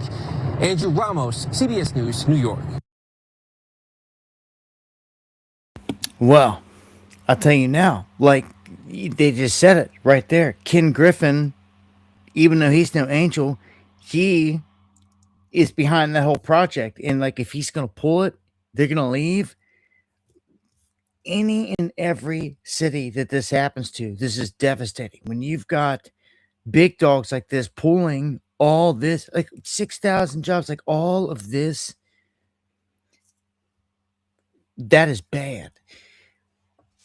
You know, what's on the flip side for places like Florida and stuff, they're going to see an influx of business and job opportunity. As they just said it. And it's not just what you would say Texas too, but you know, you got to pick your poison here. We've seen, like you seen what I was talking about with Texas earlier. I don't know, man. This place it's shaping up to come down to like a real state on state type situation. Now, I got a question. You know, these characters move up and they play new positions. Like they move from governor to run for president and things like that. If Gavin Newsom steps up and runs, who's going to replace him in California? It opens up a void. Remember, the Newsom family has had control in California for like decades. Like, it's nuts. So, like, they just going to give up that control? It's like curious to see what they got planned for behind it, because I don't see him swaying, letting anything slip to the right, so to speak. They seem to have this as like a left enclave, like locked down for the left. That's why so many people have left. That's why so many billionaires have left anyway. You know, this stuff is it gets serious. It has consequences. The whole socialism thing, as I said earlier, not working. And like him trying to threaten people, Mom Donnie, like other blue cities and towns in full states are seeing this, where they're pushing measures that are running people out of the area. This is a clip I want to play because Gavin Newsom, I mean, he's going to be the man to run for president this next time around. There's no doubt about it. He is 1,000% projected. You can see it in this clip. He projects himself as being the future of the Democratic Party and all this other stuff. And I mean, you can just see it, feel it. It's all there. He knows it. I wouldn't doubt it if they gave it to him, to be honest. If Trump, see, the thing is this, if Trump resets this place, it's going to cause devastation in the process, in the reset process. And we're already seeing all this right now, coming up on the climax before the bubble pops. There's a lot of people that's going to be pissed off, wanting something different. It's going to be almost easy for them to just hand us Newsom and say it was legit freaking numbers like they did with Biden, when it's all fraudulent, you know it. But it doesn't matter. Like, did people even fight when Biden was in there? No, everybody knew it was fraudulent. Everyone sat there. All Mac had just sat there like, oh, but it's going to sit here for 4 more years. Wait for our Messiah. Yep. Where'd they get you?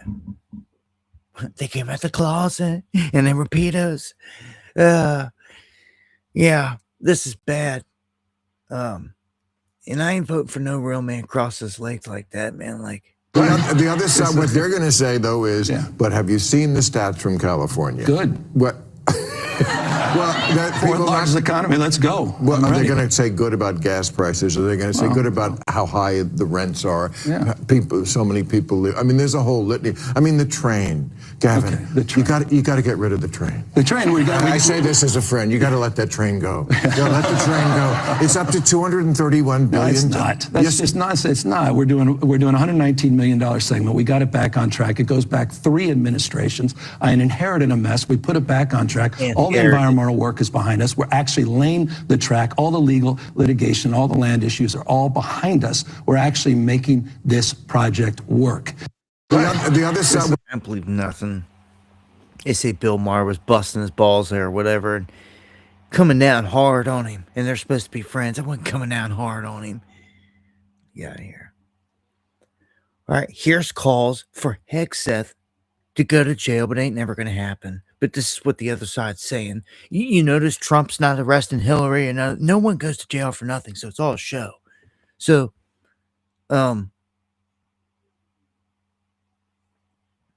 when it's very unclear that we actually have any confirmation that these so-called narco-terrorists, a term the administration invented to justify this action, are even on the boats.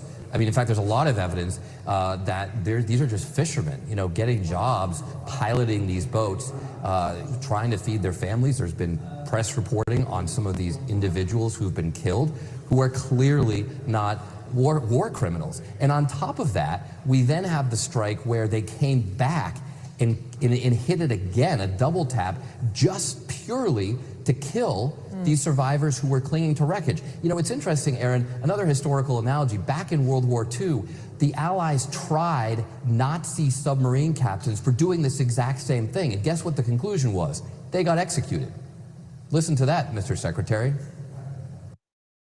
Oh, so he was saying, he's basically comparing Hegseth to them. They're double tapping. And this is ridiculous. And I said this before, and I would like to know. I would think if we were all righteous, legitimate beings here, and we had a say in all this, actually counted, that all stops. And that, we should be if there was a righteous system, because I know the first thing people would say is that if we get hacked or they would control it, just like they do with voting. But if you could vote every night, if everyone, there was a series of issues and everyone had a say in it, every single night on what's going to happen with it, things would get done so much more if it was righteous. But again, that's if a lot of things were righteous, right?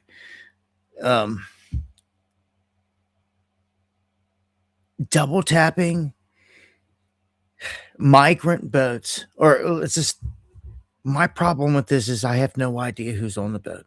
Show me this war criminal. Show me a picture. Give me a name. At least. You won't even do that. We need that. Without that, this is a war crime. You're just murdering people. We have no idea. And we're holding you accountable. There has to be a justification here to this. As he just said, some of these guys are getting hired that don't know anything about this stuff, and they're just being hired as because they got a boat. They're like, hey, why don't you take us and our belongings and run us to Cuba? And they're accepting the job. It could be some drug dealers, could not be. We don't know. We've seen a ton of people on some of these boats, which makes no sense. If you're really a narco boat, real narco boats take advantage of every square inch of the boat to run narco, to run the drugs. And just a couple guys on the boat, because all the rest of the space is taken up by the product. And they run real high-speed boats that way. That's not what's been happening here. You're talking fisherman boats that have been getting hit, that have more people sitting in them, it looks like, than even product. And then as people are trying to survive, they're double tapping, they're hitting them again. That's something the Mossad does. That's sick. And as he said, the ones from Nazi Germany that got caught doing it, they took their life. They got, basically, they had to pay the price for it. They were executed for war crimes. It all comes down to war crimes. But which is a real thing. As staged as world wars are, like, they're very real when it comes to the death sentence and the people that carried it out and then the repercussions down the road. I mean, I don't know. On to this next one. Dana White giving away 85,000 free tickets for a historic first ever UFC fight on Trump's White House grounds. This is for the UFC Freedom 250 event. Man, this one's got some, I don't know. It's got a cult written all over it. I don't trust it at all. A temporary 4,300 seat arena will be built on the South Lawn for the event, with most of the premium seats prioritized for military personnel and their families. For the general public, the UFC is giving away 85,000 free tickets so those fans can come and loiter and watch the action on a giant screen from the Ellipse, a large public park directly south of the White House, where they would pull off a ritual for sure. I don't know. Somebody could come in and gun all these people down? Like, what is about to happen here? The fan zone will also feature stages, live music, and other entertainment. Oh,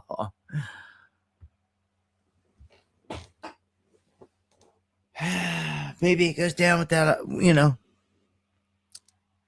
maybe it goes down without nothing popping off. But boy, oh boy, this just screams like open invitation for one of their events to go down here. I don't trust it, man. Some of these, with everything that they've been doing, I mean, how can you? Like, how did you go about doing this, and what can people learn from you today that they don't know? So my head of production, Craig Borsari, is the best in the business, and it's literally all he's working on right now, 24/7. He's been to the White House a million times. We're already starting to move stuff in. We'll start loading in, like really loading in, a month before the show. Wow. And logistically, we're getting our stuff together. Literally, just before I came out here, I had a ticket meeting. So I'm meeting with the president, and he keeps telling me that he's never had an event where people have asked him for more tickets. So I'm trying to figure out how to give him more tickets. Okay. Everyone I know has asked me, has asked Eric, has asked the president, all of us, how do they get a ticket to this event? This is the hottest ticket in town. Now, I know that there are going to be a lot of service members, a lot of military personnel that you guys are giving a majority of tickets to, right? Well, your father-in-law is. He wants this to be mostly for the military. So there's going to be 4,300 people there. I just literally went over it right now. 4,300 people. And most of them will be military. That's Trump's so cool. Design. Yeah. As a thank you, right? 100%. I mean, this is America's 250th birthday. This is the event. Is there a way people outside of that can get tickets? Is there anywhere where to register? How does it work? Yeah, so across the street is the Ellipse. And for those who don't know, the Ellipse is a massive park. Literally, you'll be able to see the fight from the Ellipse, but we have screens, we got stages, we have music, we have activations over there. If you are a fan of the UFC, and especially if you have never been to Washington, D.C., we're going to give away about 85,000 tickets. And you have to, there's a process. You have to register for tickets, and they're free. So across the street is the Ellipse. And for those who don't know, the Ellipse is a massive park.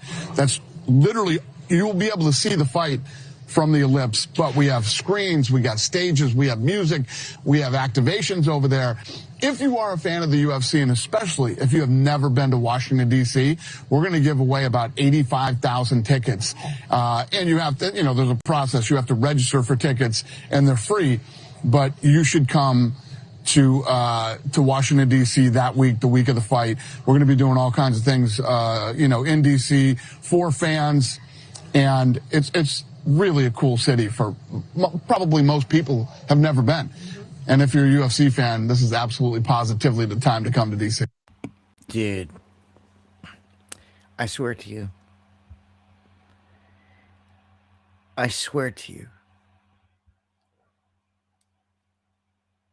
anything happens at this event, anything, you already know. Like you don't even have to say nothing. You already know. Okay? I don't like it. This takes me back to the Rothschild magazine cover. If you missed it, Rothschild is notorious for telegraphing what's going to come on their magazine cover. And this past year, for looking ahead for 2026, they did just that. And the cover showed a guy kicking a soccer ball. And on that soccer ball, it was like, it made it look like Earth almost, because he kicked it. He's real small down the corner. He kicked this ball. There's this big ball sitting on the screen. On it is all kinds of chaos breaking loose. In the center, you find Trump pointing at an economic graph that is going down. Right below it is a gavel that comes down on the dollar. Okay, this is everything at the telegraphed. They've got war popping off left and right. They got this and that, and they've got 250. Right? For Trump's whole 250 celebration. This has been all so pre-planned. And at the bottom, they've got fighters. They have fighters on it. Okay? All the rest of it is hell and chaos and bombs dropping and all that. So I'm just telling you.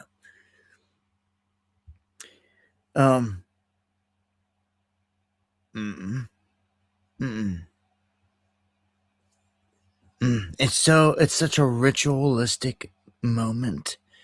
It's hard for me to believe that they're not gonna do something. Like, maybe that's it. Like, I don't know how large, I don't know, but like, look, man, that one doesn't look good. Not at all. All right, so on to Trump's disapproval rating.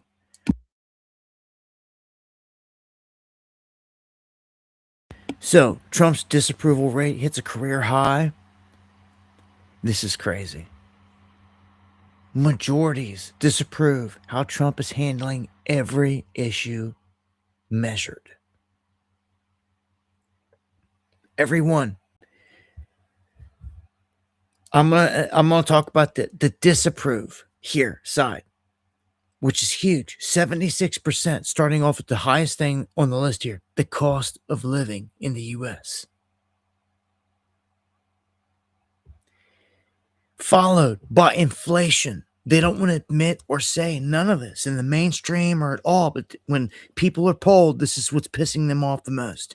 This is what's hurting them the most. This is where they're mad and they're pissed off at Trump. Cost of living, inflation, then the situation with Iran,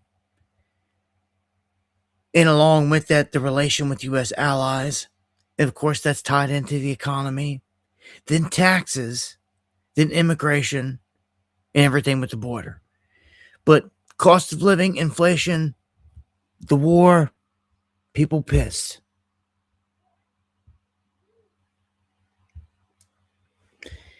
And the updated life expectancy chart. I wanted to show this because if you're not keeping up with life expectancy, like, you're eventually gonna be no more.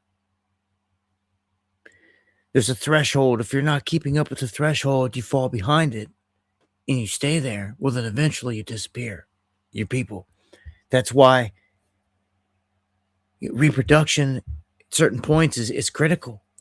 And we've seen a decline for whatever reasons in the U.S.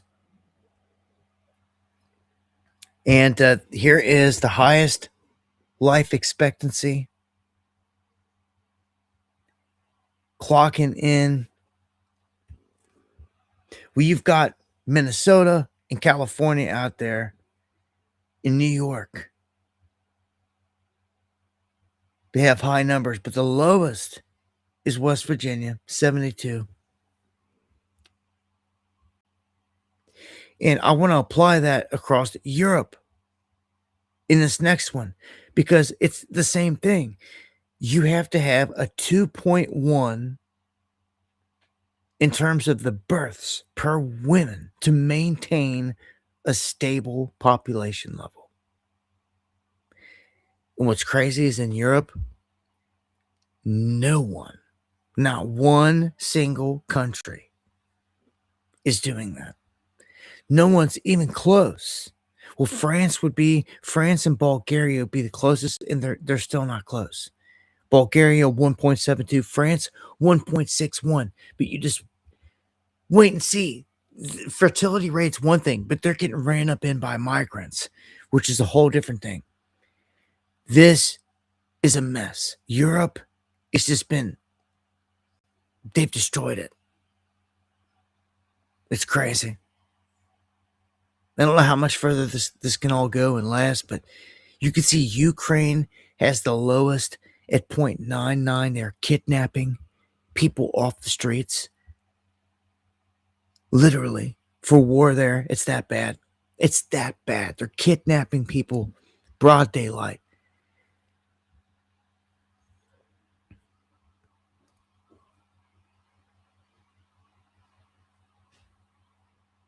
Get a refresh. 60% of voters believe France is witnessing a replacement of their population. All right, so 60% think that they're getting replaced right there by migrants. France sees it in real time. That's bad. Like, it's going to be no more.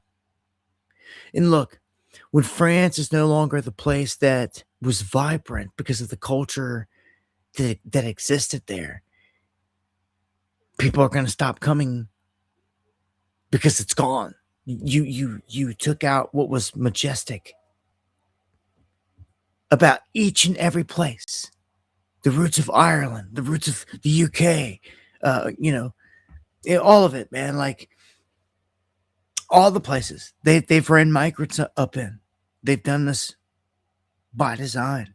They've done it here in America. It's just we're way bigger than some of these countries, so they're seeing it because they're smaller. They're seeing it first. They're seeing it quicker. Look at this. UK schools pushing books on kids, telling them that there's plenty of room for small boat migrants. At the same time, telling them that they don't count, basically. And just basically sit down and shut your mouth. Like, I don't know, man. It's at a point to where talking about it all is like this. It's over. Like, people just need to be doing something, and doing something like legendary, in my opinion. Government's so corrupt in the UK. Of course, it is everywhere, but they have raised the national terrorism threat level to severe. Get ready, my folks over there. They've even warned Americans, if you think you're going to travel to over here, there's a good chance that an attack's going to happen. They're at severe. Some kind of like massive attack is going to pop off. They're like assuring everyone of it.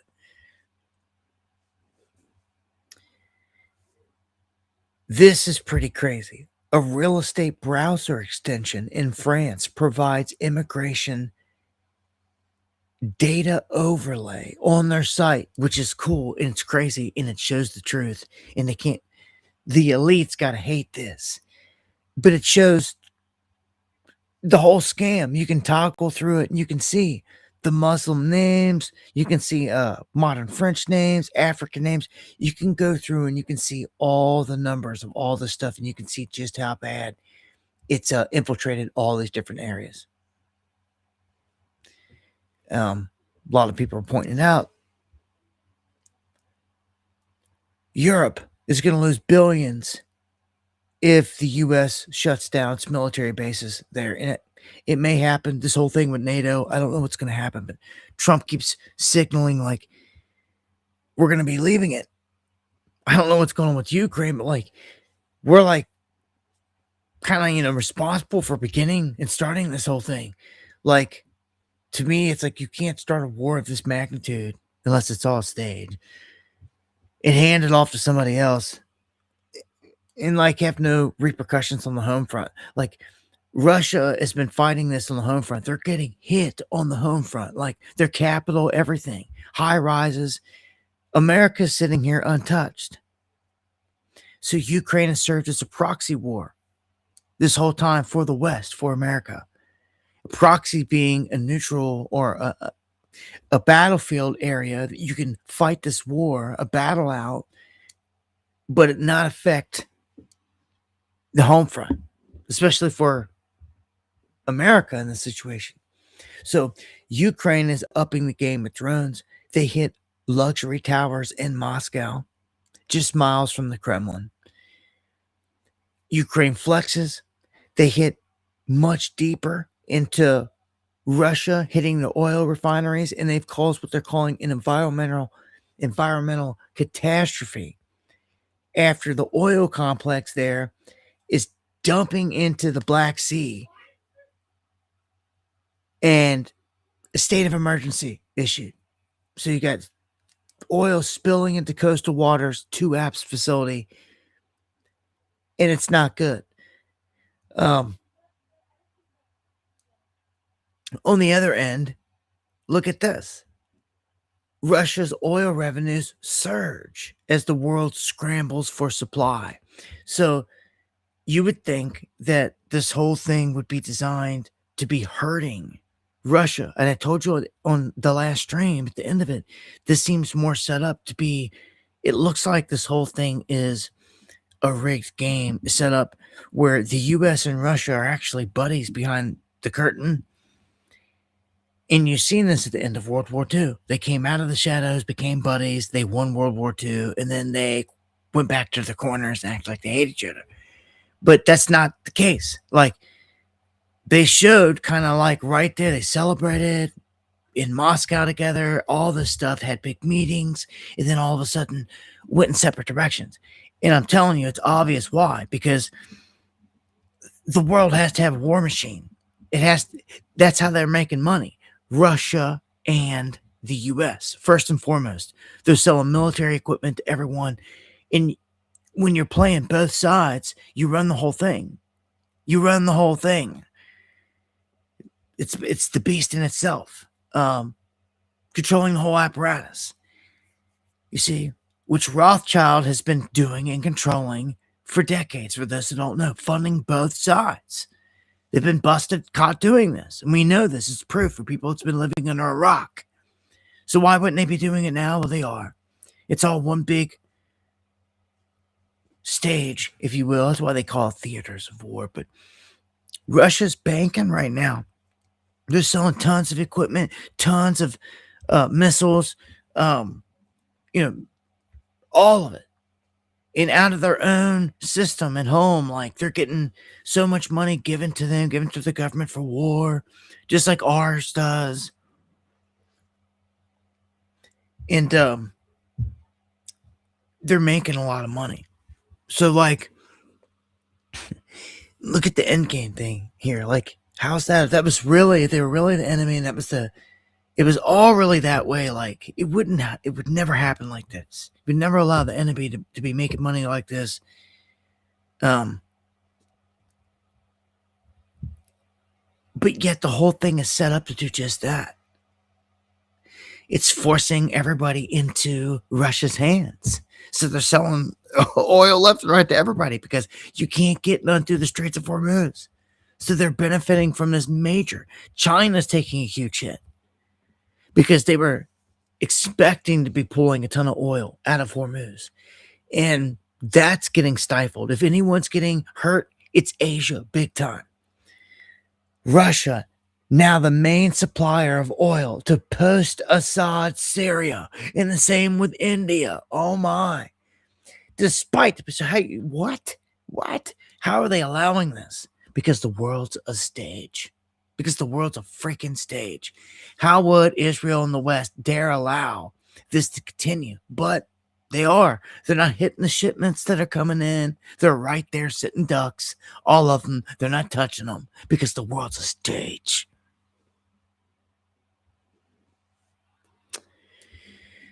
And the U.S. takes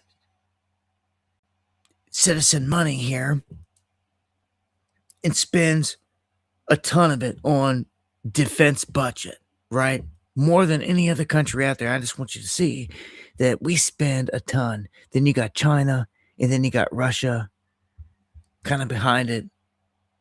UK, Germany, India, Japan, France, Saudi Arabia. And that's the big dogs. That's the big dogs right there.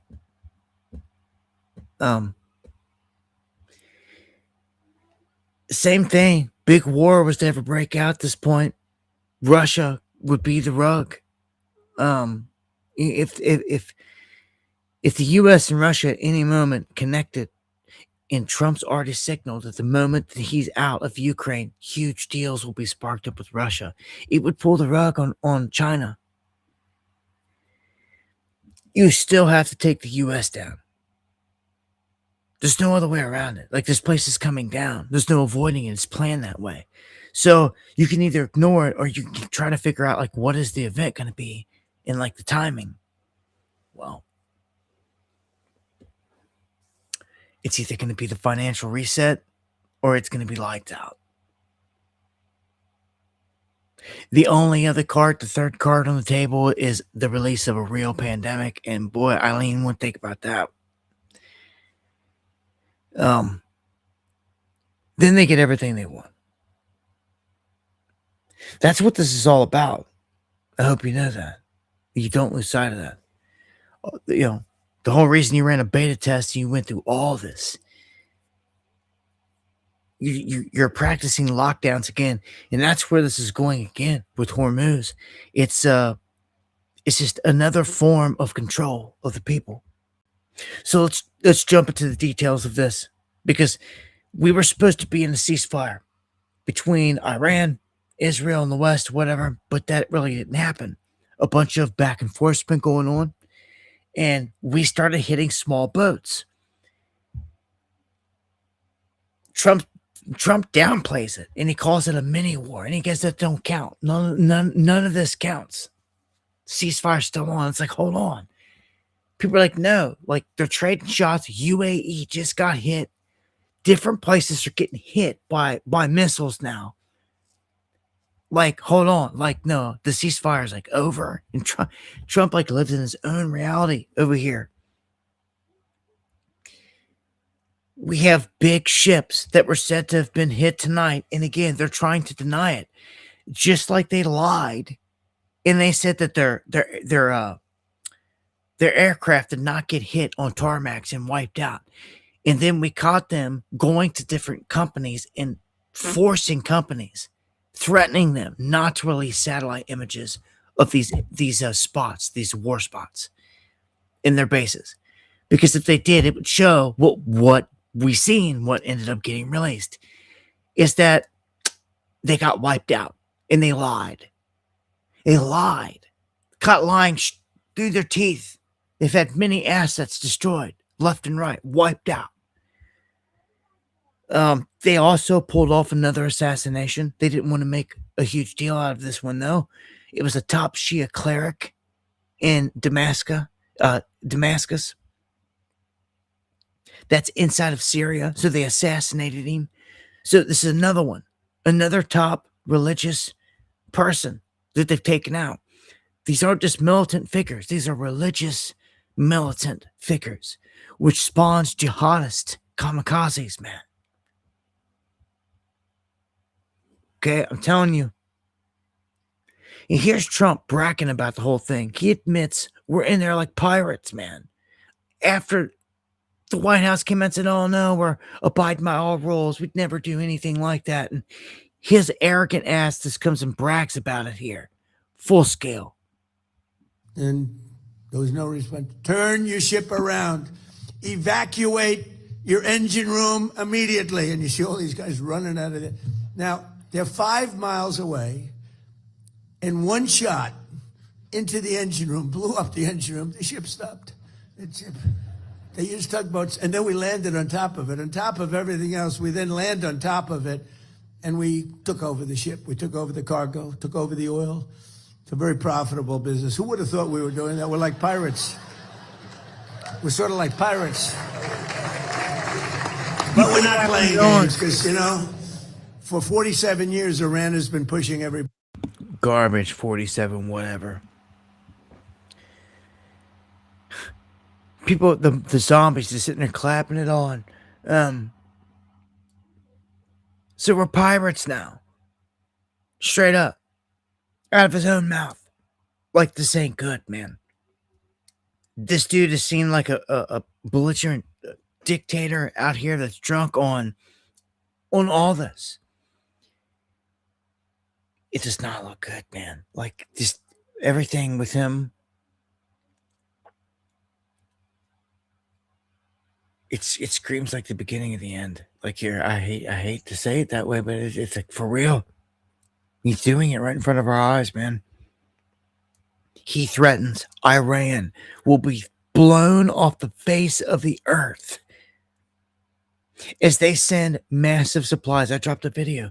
There's a huge contingent. They've sent in an onslaught. Like, they're over here chirping and saying one thing to the mainstream media or whatever and saying this, but dude, when you go over and you look at flight radar and you look at the number of U.S. military aircraft and allied aircraft moving assets into Israel, into the area, it is crazy. Insane numbers. Like, they're about to hit them hard. There's about to be a huge event. And Lindsey Graham, his little punk ass, he come out there calling for war tonight.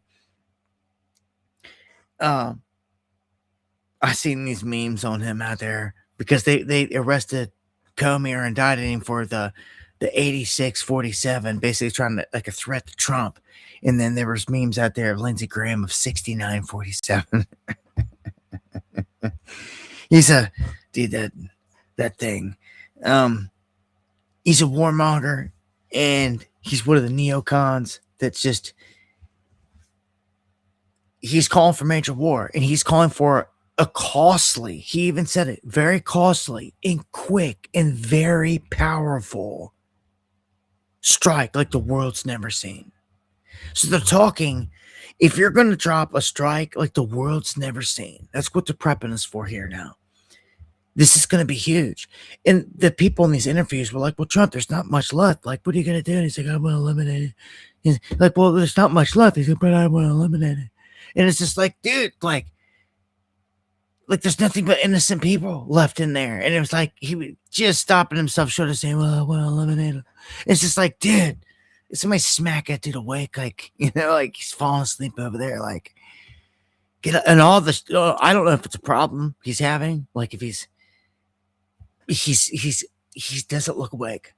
Like, wake him up. Like, get him awake, like, all the time, all these interviews. And I know he's fell asleep in some, but like, I'm seeing it like in all of them, like all the time. I see it in his eyes. Like, he's very tired. Now, Trump is old. He's old, man. Like, oh, where was let me look at this. Look at the statement he made. Look at this from tonight. Oh, I'm going to have to go over to the feed here. We're just going to play the feed here. I've got a lot of stuff over here.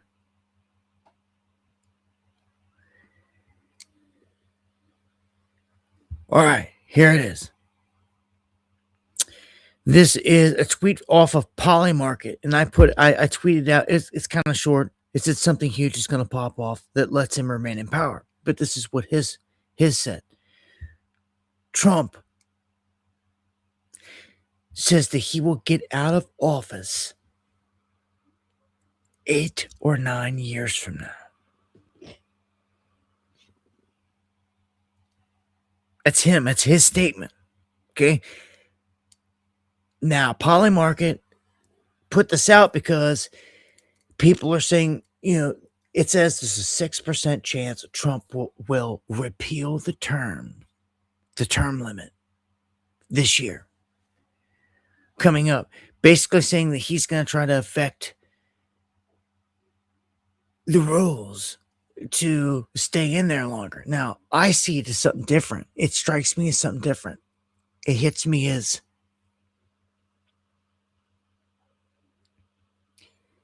there's going to be an event. And he's going to stay in power. Do you hear me? There's going to be the event. It's obvious. It's clear. You all know it in your gut and your soul. Even if they mimic kind of the pattern from the first run, where the biggest of events happens at the end of his run, which is Mr. Warp Speed. You know, that's what happened last time. Biggest things happen right at the end of his run. And if the biggest things happen right then, well, guess what? All elections will be postponed. Let's put it this way, right?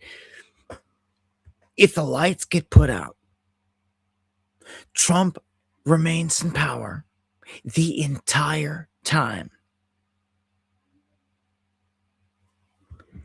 Let's look back at this statement. I'll get out of office 8 or 9 years from now. From now. What? Like, there's no way. He's absolutely serious when he makes these statements. Look,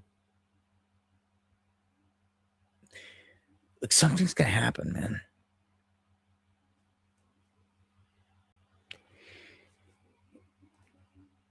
You know, if they put this place, I mean, he's living like he's the king of the world right now anyway. But if this place got hit and put into an emergency, like, he would be on like vacation mode for like the rest of his days, like just off hitting with everyone else, hidden location somewhere. And he'd still be even out golfing somewhere, I guarantee you. I don't care if he's underground. They probably have an underground. I guarantee you there's large enough caverns. They got a spot down there where these dudes are golfing. It's sickening. Well, everyone up here is killing themselves over the last can of Campbell's soup. So they're talking about crazy weapons in this war with Iran. Suicide dolphins. They dropped a video on this, and it's just nuts that they're really talking about. I'm not even going to play the clips here, but I just want you to know that multiple places are like talking about, like, they're rolling out the suicide dolphins. They got bombs strapped home and all this stuff. It's like going down like that. Israel preparing for a resumption of full-scale bombing in Gaza. So, you know, they just can't contain themselves. Like, they can't stop for a moment. If it's not up at Syria, it's at Lebanon. If it's not Lebanon, it's at Iran. If it's not Iran, it's got to be Gaza. It's, you know, it's the day they stop hitting like any of these places, I would fear, because we're probably going to get hit. Taking a day off to observe us getting hit. So, Chinese hackers spied on the Cuban embassy. China's critical in this whole thing. It seems they're going to get blamed for. They're getting blamed and going to continue to get blamed for being the ones to knock America from its perch, it seems. In what they call a watershed moment, China orders all of its companies to defy U.S. sanctions. And then the other one behind it says that Beijing tells the Chinese firms to ignore all the sanctions on the refineries. So they're saying ignore all the stuff, everything that he's saying, like, ignore it, like it doesn't count. Then they apply pressure. Look what it says. They tried to assert their dominance over Canada. Like, what? Like, what you do? Put them in a headlock? Like, They're really trying to come up on the back end here and cause problems on like right here on the home front with Canada big time. And of course, they're all up in Mexico, have been. They're all up in here like a Trojan horse. I'm telling you, China is, because someone let them in for 4 years. It's a setup, is what it is. Just like lacing buildings with explosives. It's all a setup. And it's all being done by the same hand. China kind of barks at Rubio and says Taiwan is the red line. It's the biggest risk factor out there in terms of this whole thing. We know that. 2027 is coming up fast. And they already put it in concrete that they will unify the mainland in China with Taiwan. It's their main goal. So, this whole thing, look what it says here. Hormuz closure, inflicting enormous impact on Asia. Japan's PM is coming out and is telling Trump, like, we got your back, but dude, we're concerned. You're disrupting everything. Like all of our stuff. Everyone's feeling it. But Trump don't care. He's like, oh, you'll be all right. Like, you'll be okay. Like, Japan's like, no, we're not. We're running low on reserves, and we haven't gone and taken over other countries like Venezuela, like you have, and all this other stuff. We don't have the war machine. So they're like, we don't, like, they're kind of saying, like, if you want us to, like, be here by your side, you need to, like, help us. And he's already said that he would help some of these countries. He would send them oil and cut them some slack, the allies. He's going to have to if he wants to keep any allies. You can't just go attacking everyone. I mean, kind of like he did with tariffs. Kind of ridiculous, even allies. But again, the tariffs weren't aimed at anyone in particular, though. They were aimed at the Americans that blindly did not realize it. So this, they're telling you, is affecting Asia. I want to point that out. That's China, by and large. The Philippines feeling it. Japan feeling it. South Korea feeling it. What did they made a statement tonight? Maybe it's time South Korea get up off their tail and come and join us in this war. It's what Trump said. So he's calling people out, other countries, to like get in this. This kind of like he did with NATO. And if people don't do it, he's going to cut them off. Remember, this prophecy of a nuclear mushroom cloud emanating from the Korean Peninsula. And I always took that as being the response from our country getting the lights put out, whether that's correct or not. If we get hit, it has to be from China, Russia, North Korea. And I've always asked myself, why do they keep Rocket Man around? And the short and sweet answer is that, like, he's got a special moment in time, like designed for. I mean, he's not even mentioned. It's not even a problem. They don't even talk about it. Like nothing. He's still popping off rockets. Nothing. Because they could have confronted him like Iran, right? They could have. Why not him instead of Iran? Huh? Iran wasn't there popping off missiles, hypersonics. They weren't doing like he's doing, all these threats. But see, he's got nukes, right? So it's okay. Well, like, what's the difference? Like, why have you not taken him out? Huh? Or even care to? I'm going to tell you again, he's got a moment reserved for the books. And that book is the end. In the end, it's like after America falls. I mean, how does America fall? They get EMP'd, it seems. It seems that that's it. And who are you going to blame it on? It's going to be the same old bad guy, Mossad.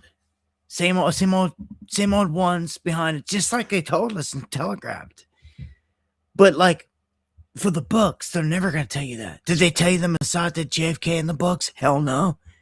The books are going to say someone else did it. That was China, or it was North Korea through China, and this and that. Or hand in hand. They've already said that. They've already telegraphed that. They've even said that there was a plan for such a thing. It's already been known about. And throw Russia in the mix as well, with satellites and weaponry and all this stuff. The EMP is just got to detonate at satellite level. It's easy at this point. It's all set up. It would be the biggest show on Earth ever, and it would leave what looks like a shining star in the sky.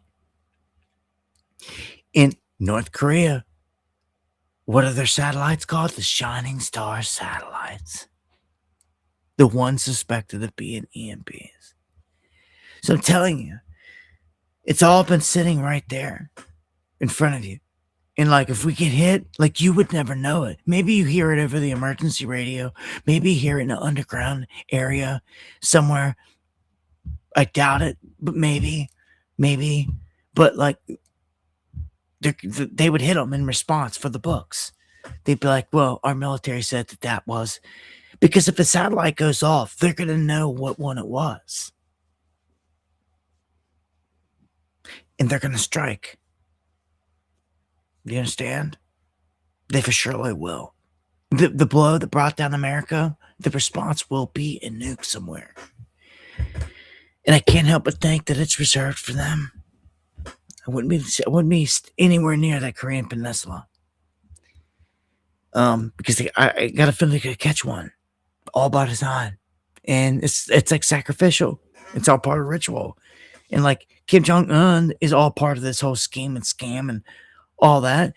And like, he'll be in the bunker, gone. It'll be a sacrifice for all the people. And he's part of the show, just like all the rest of the elite are. And he plays along, playing his people. You know, all of them do this. Russia do it. China, look what they did.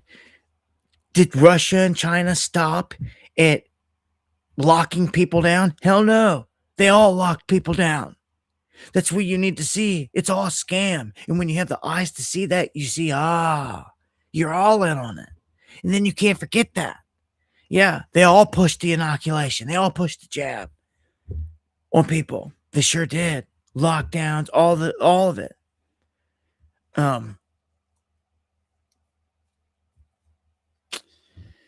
Sweet. World's a stage. All right. This brings me to the final bit on this of look what it says. The COVID playbook returns. Energy rationing. All of this, and it's the real deal. It's here. Prepare for it. Kind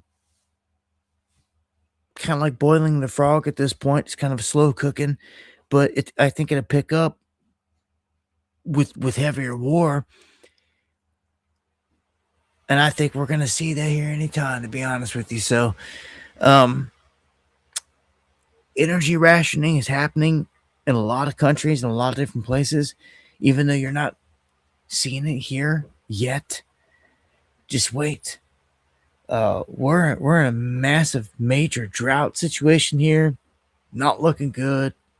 Like, a lot of things not looking good, man. The whole energy thing is a control mechanism. If you can get an off-grid system right now before it's too late, I would do it. I would get you solar panels. I don't care if I was to even leave the position I'm in now and go to another one, I would incorporate a solar into it. Even if you're grid tied out there, if you're grid tied because you want to take advantage of being able to run things, machinery and other things off a big grid tied system, at least be tied into it to where, I don't know, maybe majority of the time you're running off the sun, and even if the grid goes down, then you're still running. That's the ideal setup right there. Still have a minimal electric bill, still be tied in to where if you have to run all the major stuff, any hardcore stuff, drills or anything major that maybe you got a business, just saying, tie in the solar the right way, grid tied. And again, you can email me if you have any questions. I have experience in this, and these days everything's plug and play. And if you really want it, You can pull out some credit cards and people can make some sacrifice out there, and you'll make a move and you can get this and it'll pay for itself within a few years. And within that time, within from here on out, if anything happens, you won't succumb to it, like to grid down, lights out. An EMP is a bit different, I will say, because an EMP is going to fry components by and large. It's something I'm telling you, most people are not even ready to deal with, because even people that are off grid that have a whole setup, you're not EMP proofed. I don't care if some shill out there sold you some stupid little box and told you, oh, EMP proof device, buy it. And you bought it thinking that it's going to save all your products from the EMP. I guess they get the gullible, right? EMP will fry everything out there deep into the ground, like 10 feet all across this country, and it won't stop at the borders. You have to be dug in deep and hardened like Cheyenne Mountain. And you have to be hardened. You have to have a facility, kind of like what John McAfee showed us, that whole room he was in that was like, you have to have that like deep underground, deep underground. Like they can penetrate and see within 10, 20 feet easy underground. They can see pretty deep. And they can see assets. They can see gold. They can see silver. They can see guns. They can see ammunition. They can see all of it right now. So people are pretty screwed. Stop and think about it. Like, what are you going to do? Like, when they got drones deployed on us, you don't even know how to take the drones down. You're screwed. They start dive bombing you, blowing you away like they're doing dudes in Ukraine every day. What are you going to do then? Huh? You're going to learn quick. You're going to get blown away. I watch dudes die every day. It's disgusting. And I'm desensitized to it, unfortunately. It's just a fact of the matter. For someone like me would, I guess, have to be. I mean, I hate it. It's terrible. And I see what's coming here. And I see that people are blind. When the lights go out here and people are thrown into instant chaos, you're screwed. The elites will sit back and they will watch this like the show of the century. They will watch it from drone and satellite and HD like survival games. Like, I'm telling you, you mark my words, man. You mark my words. It don't matter though, because when this all happens, it don't matter. It's everybody for themselves. It's a worst nightmare type of situation. Although I will say it's better than a pandemic. I would much rather face. I don't know. You tell me. What do you? Here, let's put a poll. Interesting here. Let's start a little poll here.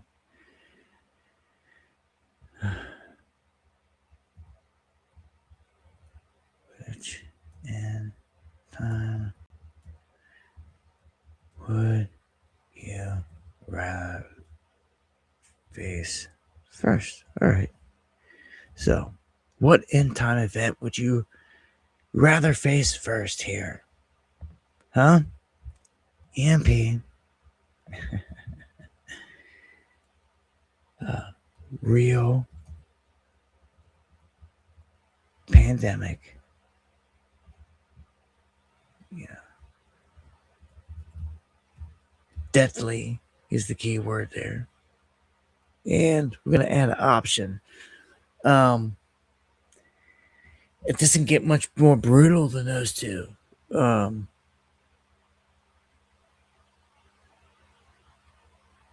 We'll say the financial lockdown.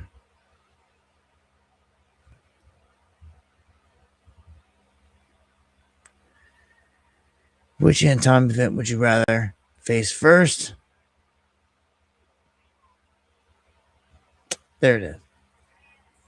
Pulse up. Just give you something to chew on there. We got a poll running. What event would you rather see here and try to get through? Now I'm gonna say the financial thing is probably gonna win because people are gonna say that's the most survivable. Okay, but that's not what I'm. Maybe I shouldn't even put it on there. Because really what I'm looking for is between an EMP and a pandemic, because the financial lockdown is easy.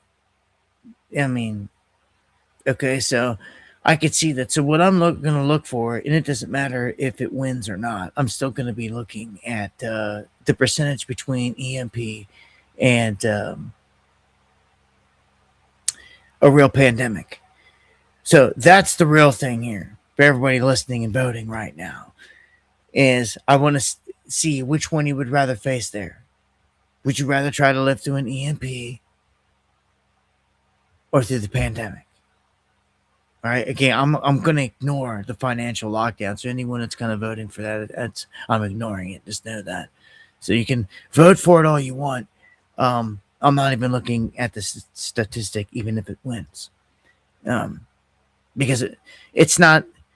That's not a real deadly one. It really doesn't count. I should not have put it in there. Again, like I said. So it comes down to an EMP and a pandemic. And I think it kind of speaks for itself for me, because I would rather see an EMP.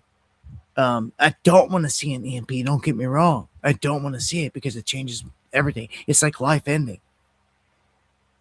You're choosing how the end game goes here, is the thing here.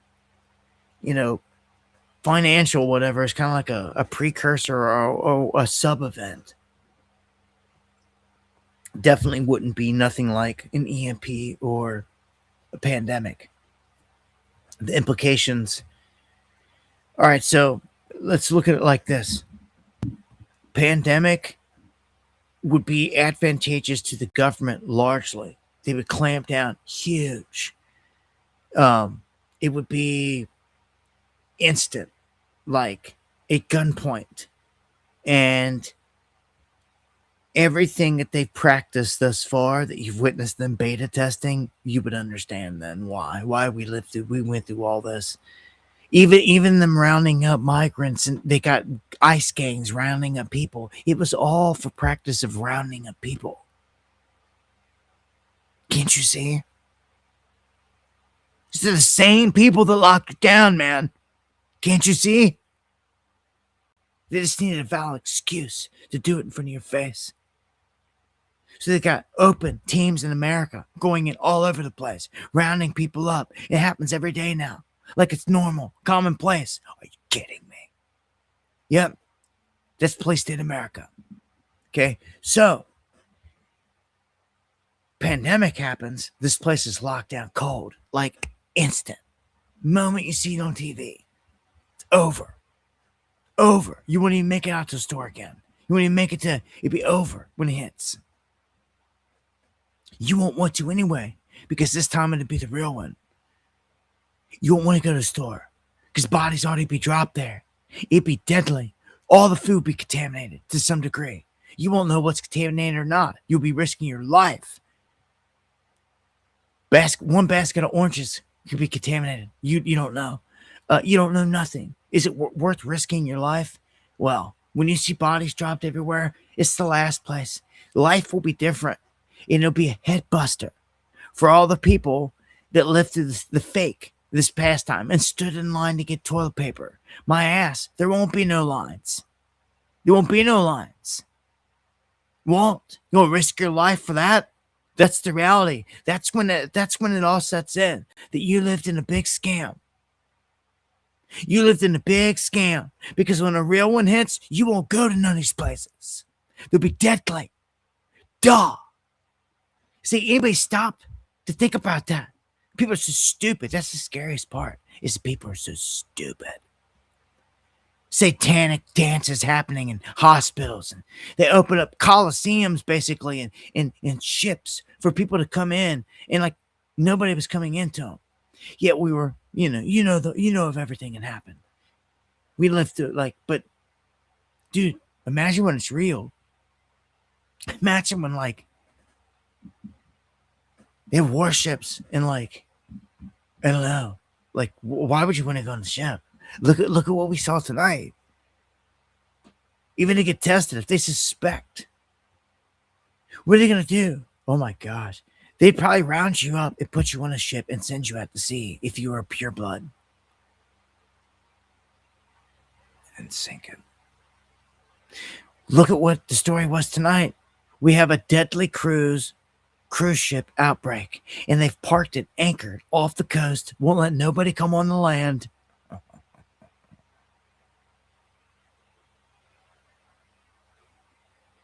It's a nightmare. The whole thought of all of that, a cruise ship and sinking in the ocean, all of it, it's just always been a nightmare. Like, the hell with all of that. But I'm going to tell you, it's going to be, this government will do it. They'll load people up. Many will, on boats, just like I'm telling you, and send them large boats, pure bloods, because you will be what they call the diseased. You will be the problem. You will be the reason it's spreading because you will not get inoculated.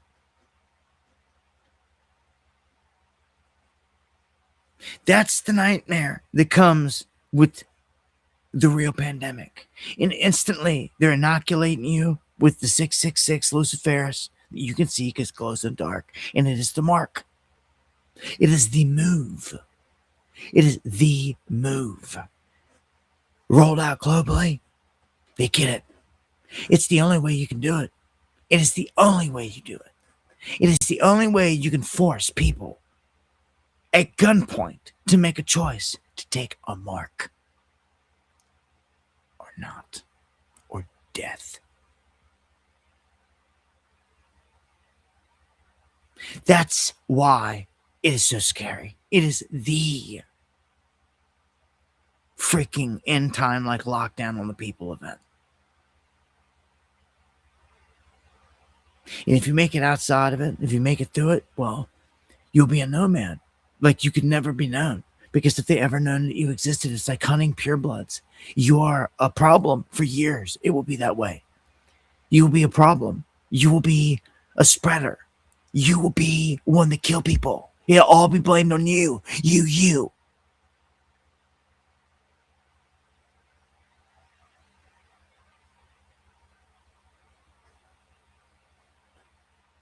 It could be no fun and games. It could be no bragging about being a pure blood. Get you killed.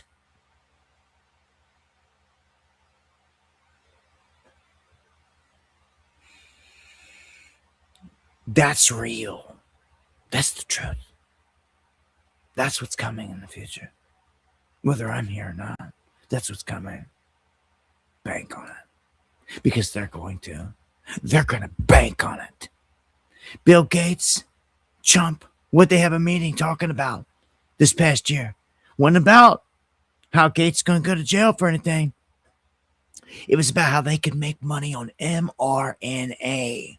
And you can't do that unless you lock this bitch down cold again. They got you blinded with all this other crap going on while they lining up the final measures for the real show. And they're already showing you. They've told you because they have to. It's part of the ritual. Then I told you they got together and had dinner and talked about it's sick that they're going to make money off this whole thing. The dumbass lemmings get this information in one ear, out the other.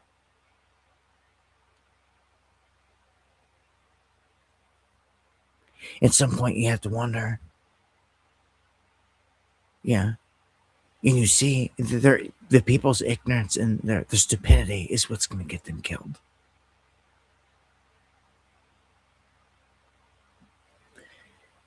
Look, we've known about all this. For crying out loud, your freaking Bible's warned you about all this stuff. Comfortably numb from earlier. Thank you for the coffees. I appreciate that.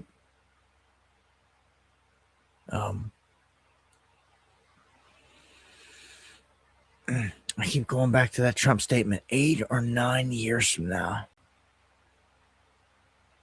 what would leave him in power that long from now? Huh? Riding all the way through at least a whole nother term. What would? That brings me to. All right, let me think here. Well, EMP. It's gonna be a nightmare.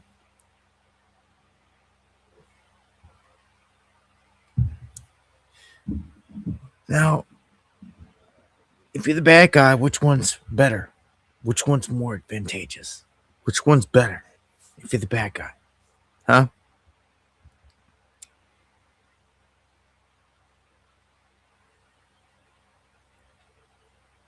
I was thinking an EMP is for sure. I've talked about details of this before because the cleanup.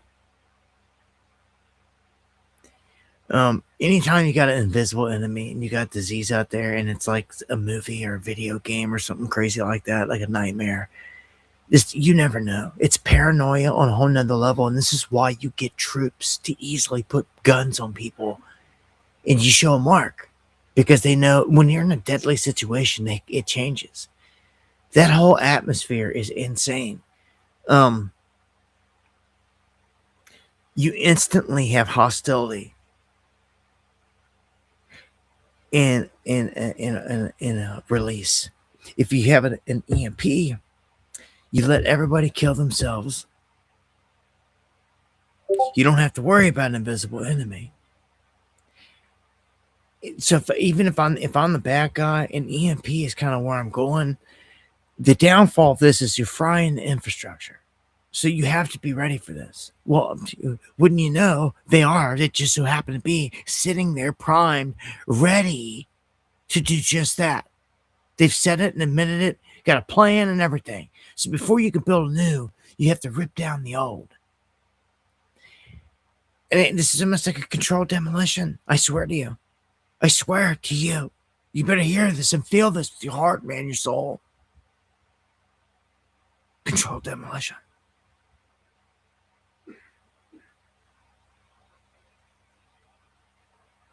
Dude, they're going to do this. Dude, they're going to do this. They're going to do this. They're going to do it. They will do it. They will put the lights out in America.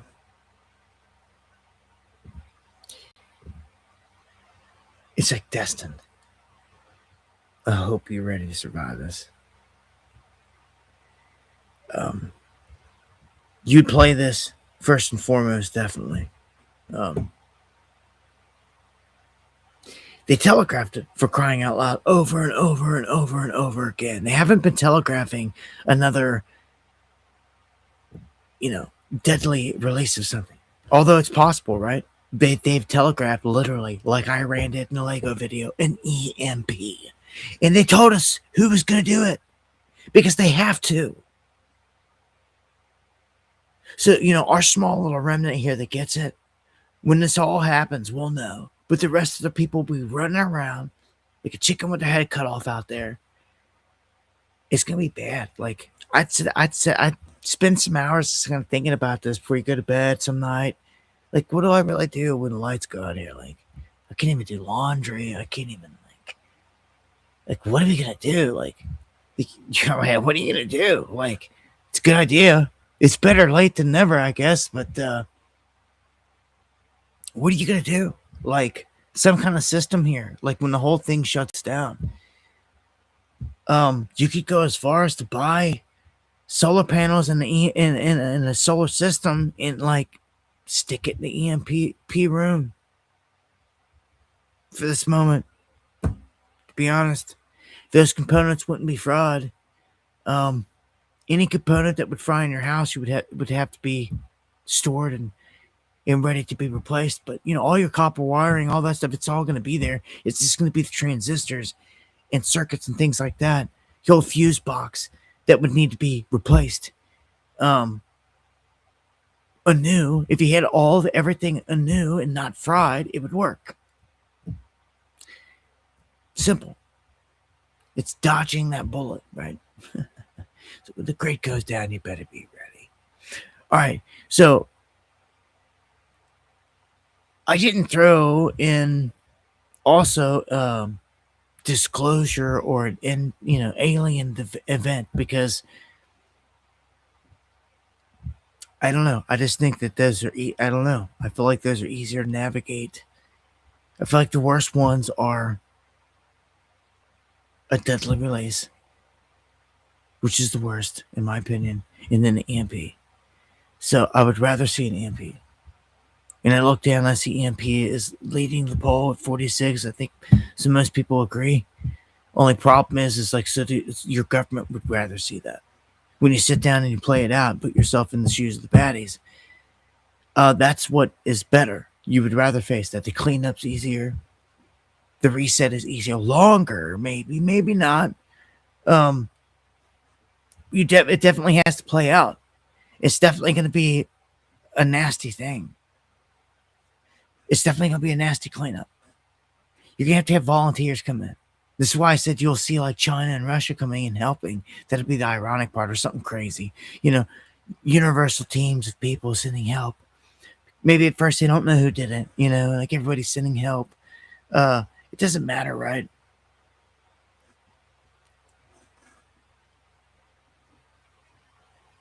We talk about all these things, but I don't think people really sit and they put much thought into really living through it.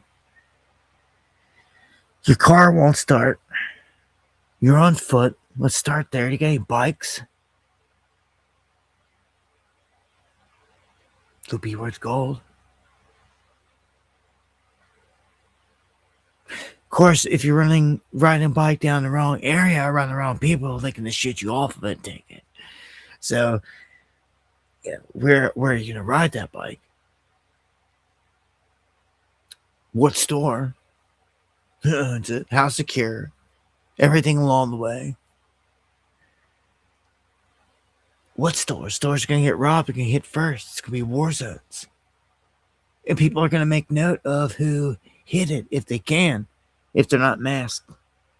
If they see who did it and they can track them back with it, obviously people are gonna track them. It's gonna get super rough and tough. Lights go out and turn into wild west.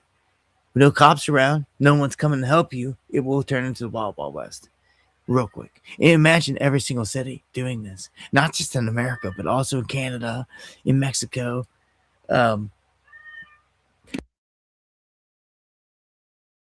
Because an EMP doesn't stop, at any border.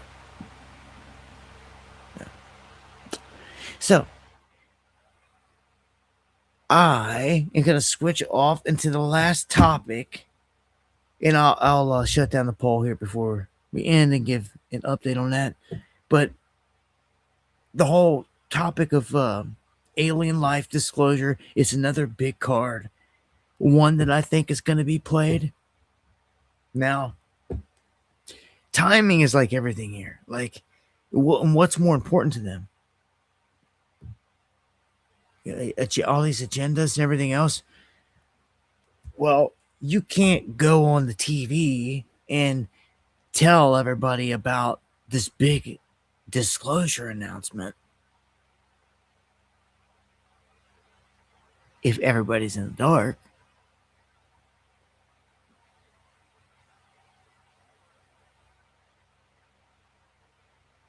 You can't. Well, if they're in the dark from an EMP, then everything will be everything financially will be reset right there in that moment. I told you before, all they got to do is hold your money hostage in the bank. That's one way. The only other way is a freaking EMP. It's it. Lights out. It's it. Across the board. Everything. Shut it all down. It's the only way. So you either hold it hostage, some kind of hack, glitch, something, hold money hostage where people can't get it out, or you EMP the place. And that in itself resets the system, right? So you get a reset out of it. You get a reset out of an EMP. And you knock America from its perch. Will they allow us to survive? Sure. Yeah, we'll be a shell of what we were. We will not be the power we once was, and that's all that matters. And we will have to conform into this new multipolar world order, which they already say it is. They're already telegraphing, telling you what it is before it even is that. Before they've even knocked America from its perch. They're so confident in it and where it's going. That can't happen until we get knocked from the perch, though, is the problem. And that's going to be devastating. It's gonna rock us. It's gonna reset everything. How do you think that everything's gonna get reset? So here we go. Here we go. Full scale.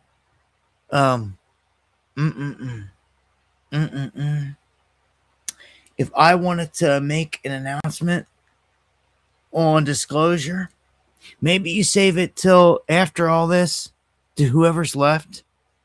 Maybe not. Maybe you say it beforehand. 2028 is looking to be shape up to be an explosive one, because I'm saying, all right, before Trump gets out of here, he's dropping disclosure. He's giving that speech. He ain't gonna let nobody else take that. He ain't gonna let Newsom get that. Mr. Accolades, Mr. Wants all the, all the medals, all the awards. No way. Like, he wants that one. He will give that speech, disclosure. You can't do that if the lights are out.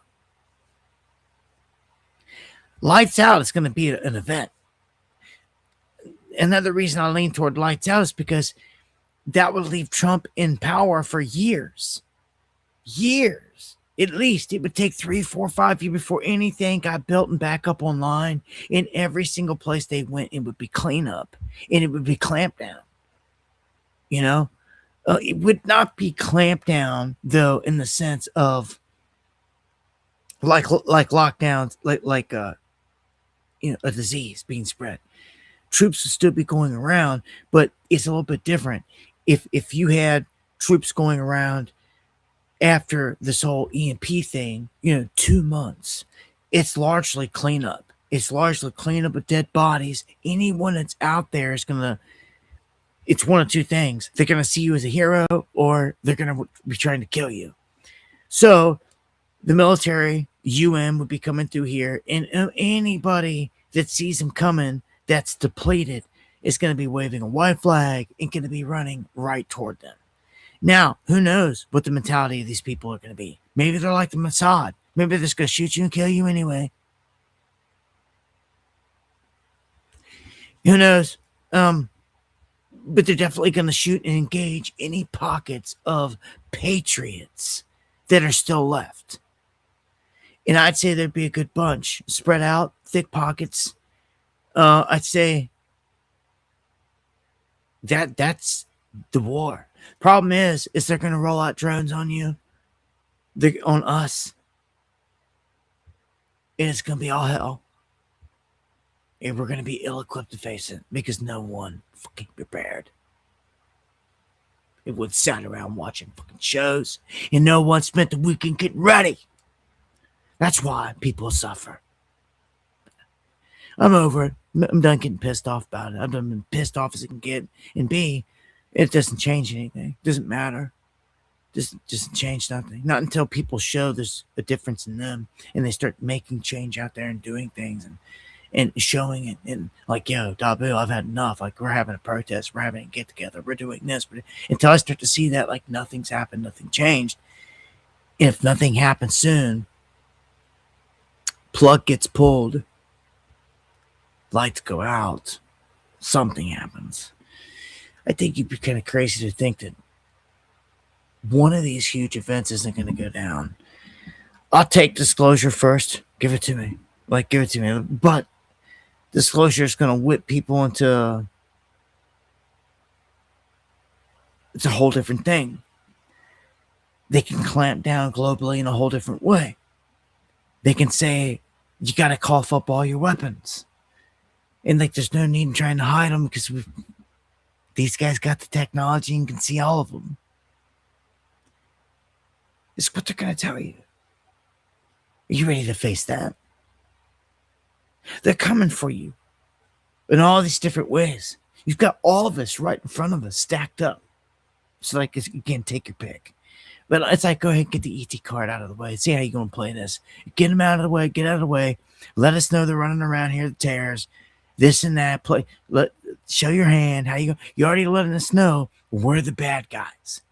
You're already making that clear that we're the baddies because we got guns and want to defend ourselves from some demonic looking. You guys got me wanting to cuss bad tonight, which I don't like to do. But these guys piss me off because true demonic nature pisses me off. The whole thing, all the evil, I just don't like it. I'm not cut from my cloth. I'm the opposite. And I see we know the agenda. We see it. We're expecting it.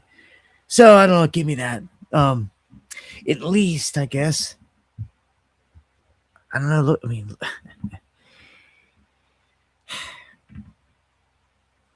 it's a tough one.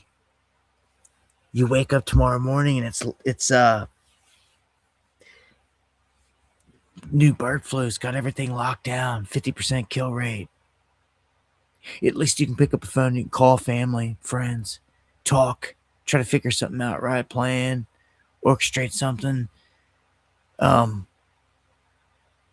Whether people listen or not, it's different. EMP, you don't have that option. Dead in the water. No communication, no comms. A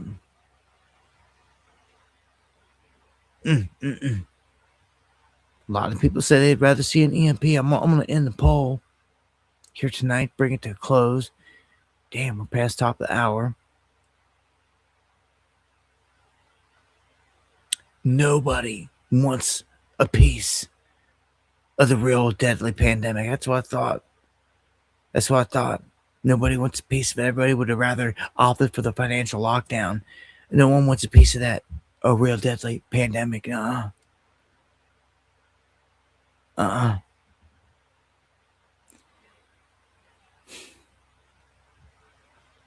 What we want and what we get. Maybe two different things. Thank you for the 200 that voted.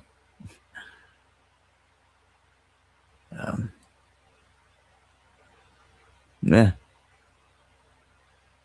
All right. Put in a long one tonight. It's really starting to get to a point, man. Not sure who cares out there. If anything. Makes everything kind of moot. What are we doing this for? Like, it's more than just news. Trying to do something. Save this place. Save people's skin. Save their souls. All this. Seems so many just show up to watch and just like it's entertainment.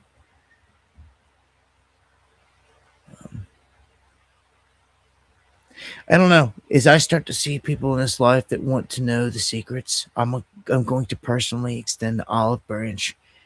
And if you want the knowledge, I'll give it to you. Those that want to get out of here and want the secrets. So, because that's how you'll get them. And I don't know about a conference or anything at this point. Because it's proven to me just to be... I've met some good people, but... I don't know. I go through a whole lot more bad people just to find a handful of good. Every time. This is the way it is. It's the truth. It's the real. A lot of demons, devils, people you thought were friends that showed up acting like they were friends, acting they were part of all this, only to snake you. And I ain't got time for that. Sick of it. Trying to save you from it. That's why I warn you of all these shills that I've encountered out here. People are like, oh man, you gotta like him, man. Yeah, why you gotta like him? Because you watch him. Even know, it's I don't know, I try to warn people before you fall into a trap. You believe in a snake. There's a lot of them out here. Speaking of snakes, I seen a big old black snake today in the yard, just making his way all around, doing his thing. It's kind of cool. Watching him. Tons of snakes out there. And if you're in the mountains, be aware right now. Copperheads, rattlers. We've walked out our door and had rattlers out here. Like, lift up something outside. Snake right there. Be careful. They're out. Seen them today. And another thing, I put out a video on people not seeing bees and butterflies out there in certain areas. And people reporting in. Thank you for the feedback from all over. It's important that we stay on top of the stuff, what's going on, what's happening. But I'll say in my area, I think you can, Skeevy. In my area, just going down this little back road today, man. It's just amazed at how many butterflies there are. Just explosive, just everywhere. You could see them up here off the back of the house when we step outside. Just everywhere. And I'm talking like gangs of them. I mean, it's just more than I've ever seen in my life. I've seen some stuff more than ever. It's just crazy. It's kind of a special thing. I don't know what spawned it, or the reason behind it, but they're everywhere, and it's awesome thing to see. There's so many everywhere. So if you're seeing that out there, be thankful for what God gives you out there, and Yeshua is King. I've discovered a bunch of secrets.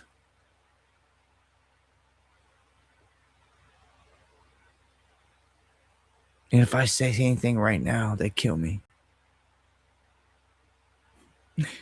Everyone's gonna be like, say it, say it, say it, say it. Well, I have. I've told you many times. It doesn't matter. I could tell people something, even if it was deadly and it cost me my life. And people still wouldn't utilize it. Is that worth it? Would that be worth it to you? Would you risk your life in that manner? For people that would just squander it. Like I said, if anyone out there is truly seeking, you shall find. And I could go on talking for hours out here about the crazy, crazy, crazy deep stuff.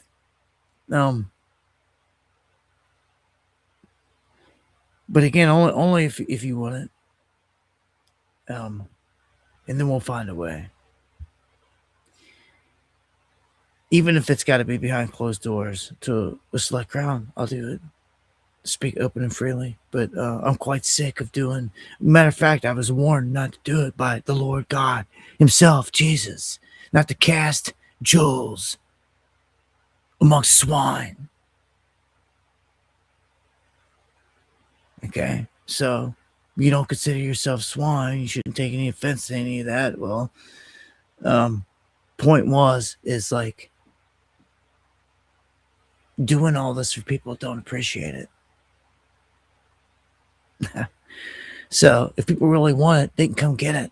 Let's put it that way. And let's leave it there. Some of us are going to get out of here. And it's really no big secret. You just have to walk righteous. Easier said than done, I guess, for some, but I'll give you a lot of the keys, man. You already know it. You can speak it all into existence. You can change your life. You can do all these things. I just wish more would act on it, do it, and do positive things. I thank you guys that do positive things. You're needed. We need more positive influence. I think you guys that pray. I think you guys hang in there to the end. Appreciate it to the fullest. And yeah, man. As Jesus said, seek the kingdom of God within you. The way out is in. I'll leave you with those keys. I've said it many times before, man. Raise your chrism. Not much more to be said. You should already know all this.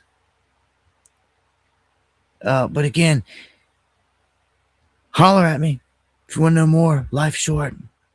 Boost of positive energy. Much love right back, Cuddy Ross. Biswing showing up at the end. 11:11. Nope, it's 11:10. I guessed. I was just feeling it. It's coming, but I'm going to I'm gonna shut it down right here on 11:11. As I always say, if the Lord doesn't return in the coming days, I'll hopefully see you here next time for some Underground World News Live. 11:11, baby. It don't count though when you see it coming. Don't count, right? None of my synchronicities throughout the day are planned that way, never. Like I see and looked at, it was 11:10, so I knew 11:11 was coming. That's not how synchronicity works. How it works is like I came earlier this afternoon, sat down, and I felt that, reached out, hit my phone. The moment I did, like I just did, and I see 11:11, it said 12:12. You see, I call this out to my wife every time it happens, all the time.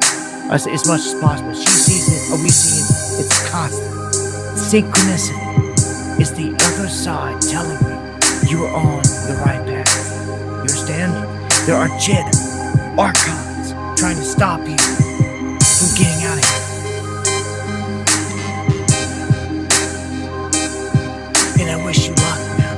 I hope some of you bypass this whole archonic system, the Jed, and you make it. You make it, man.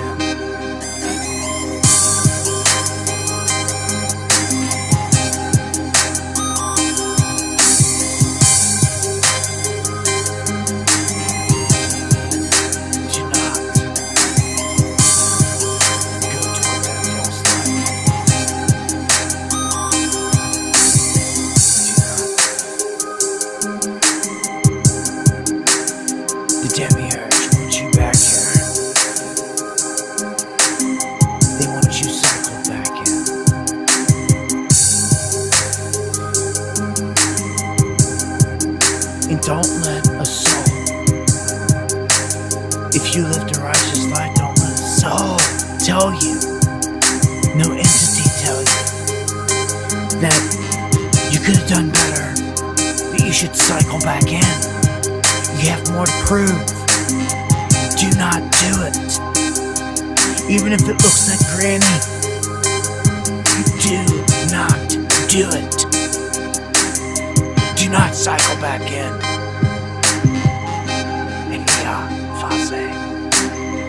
I am the light, and I'll return to the light, and nothing will stop me.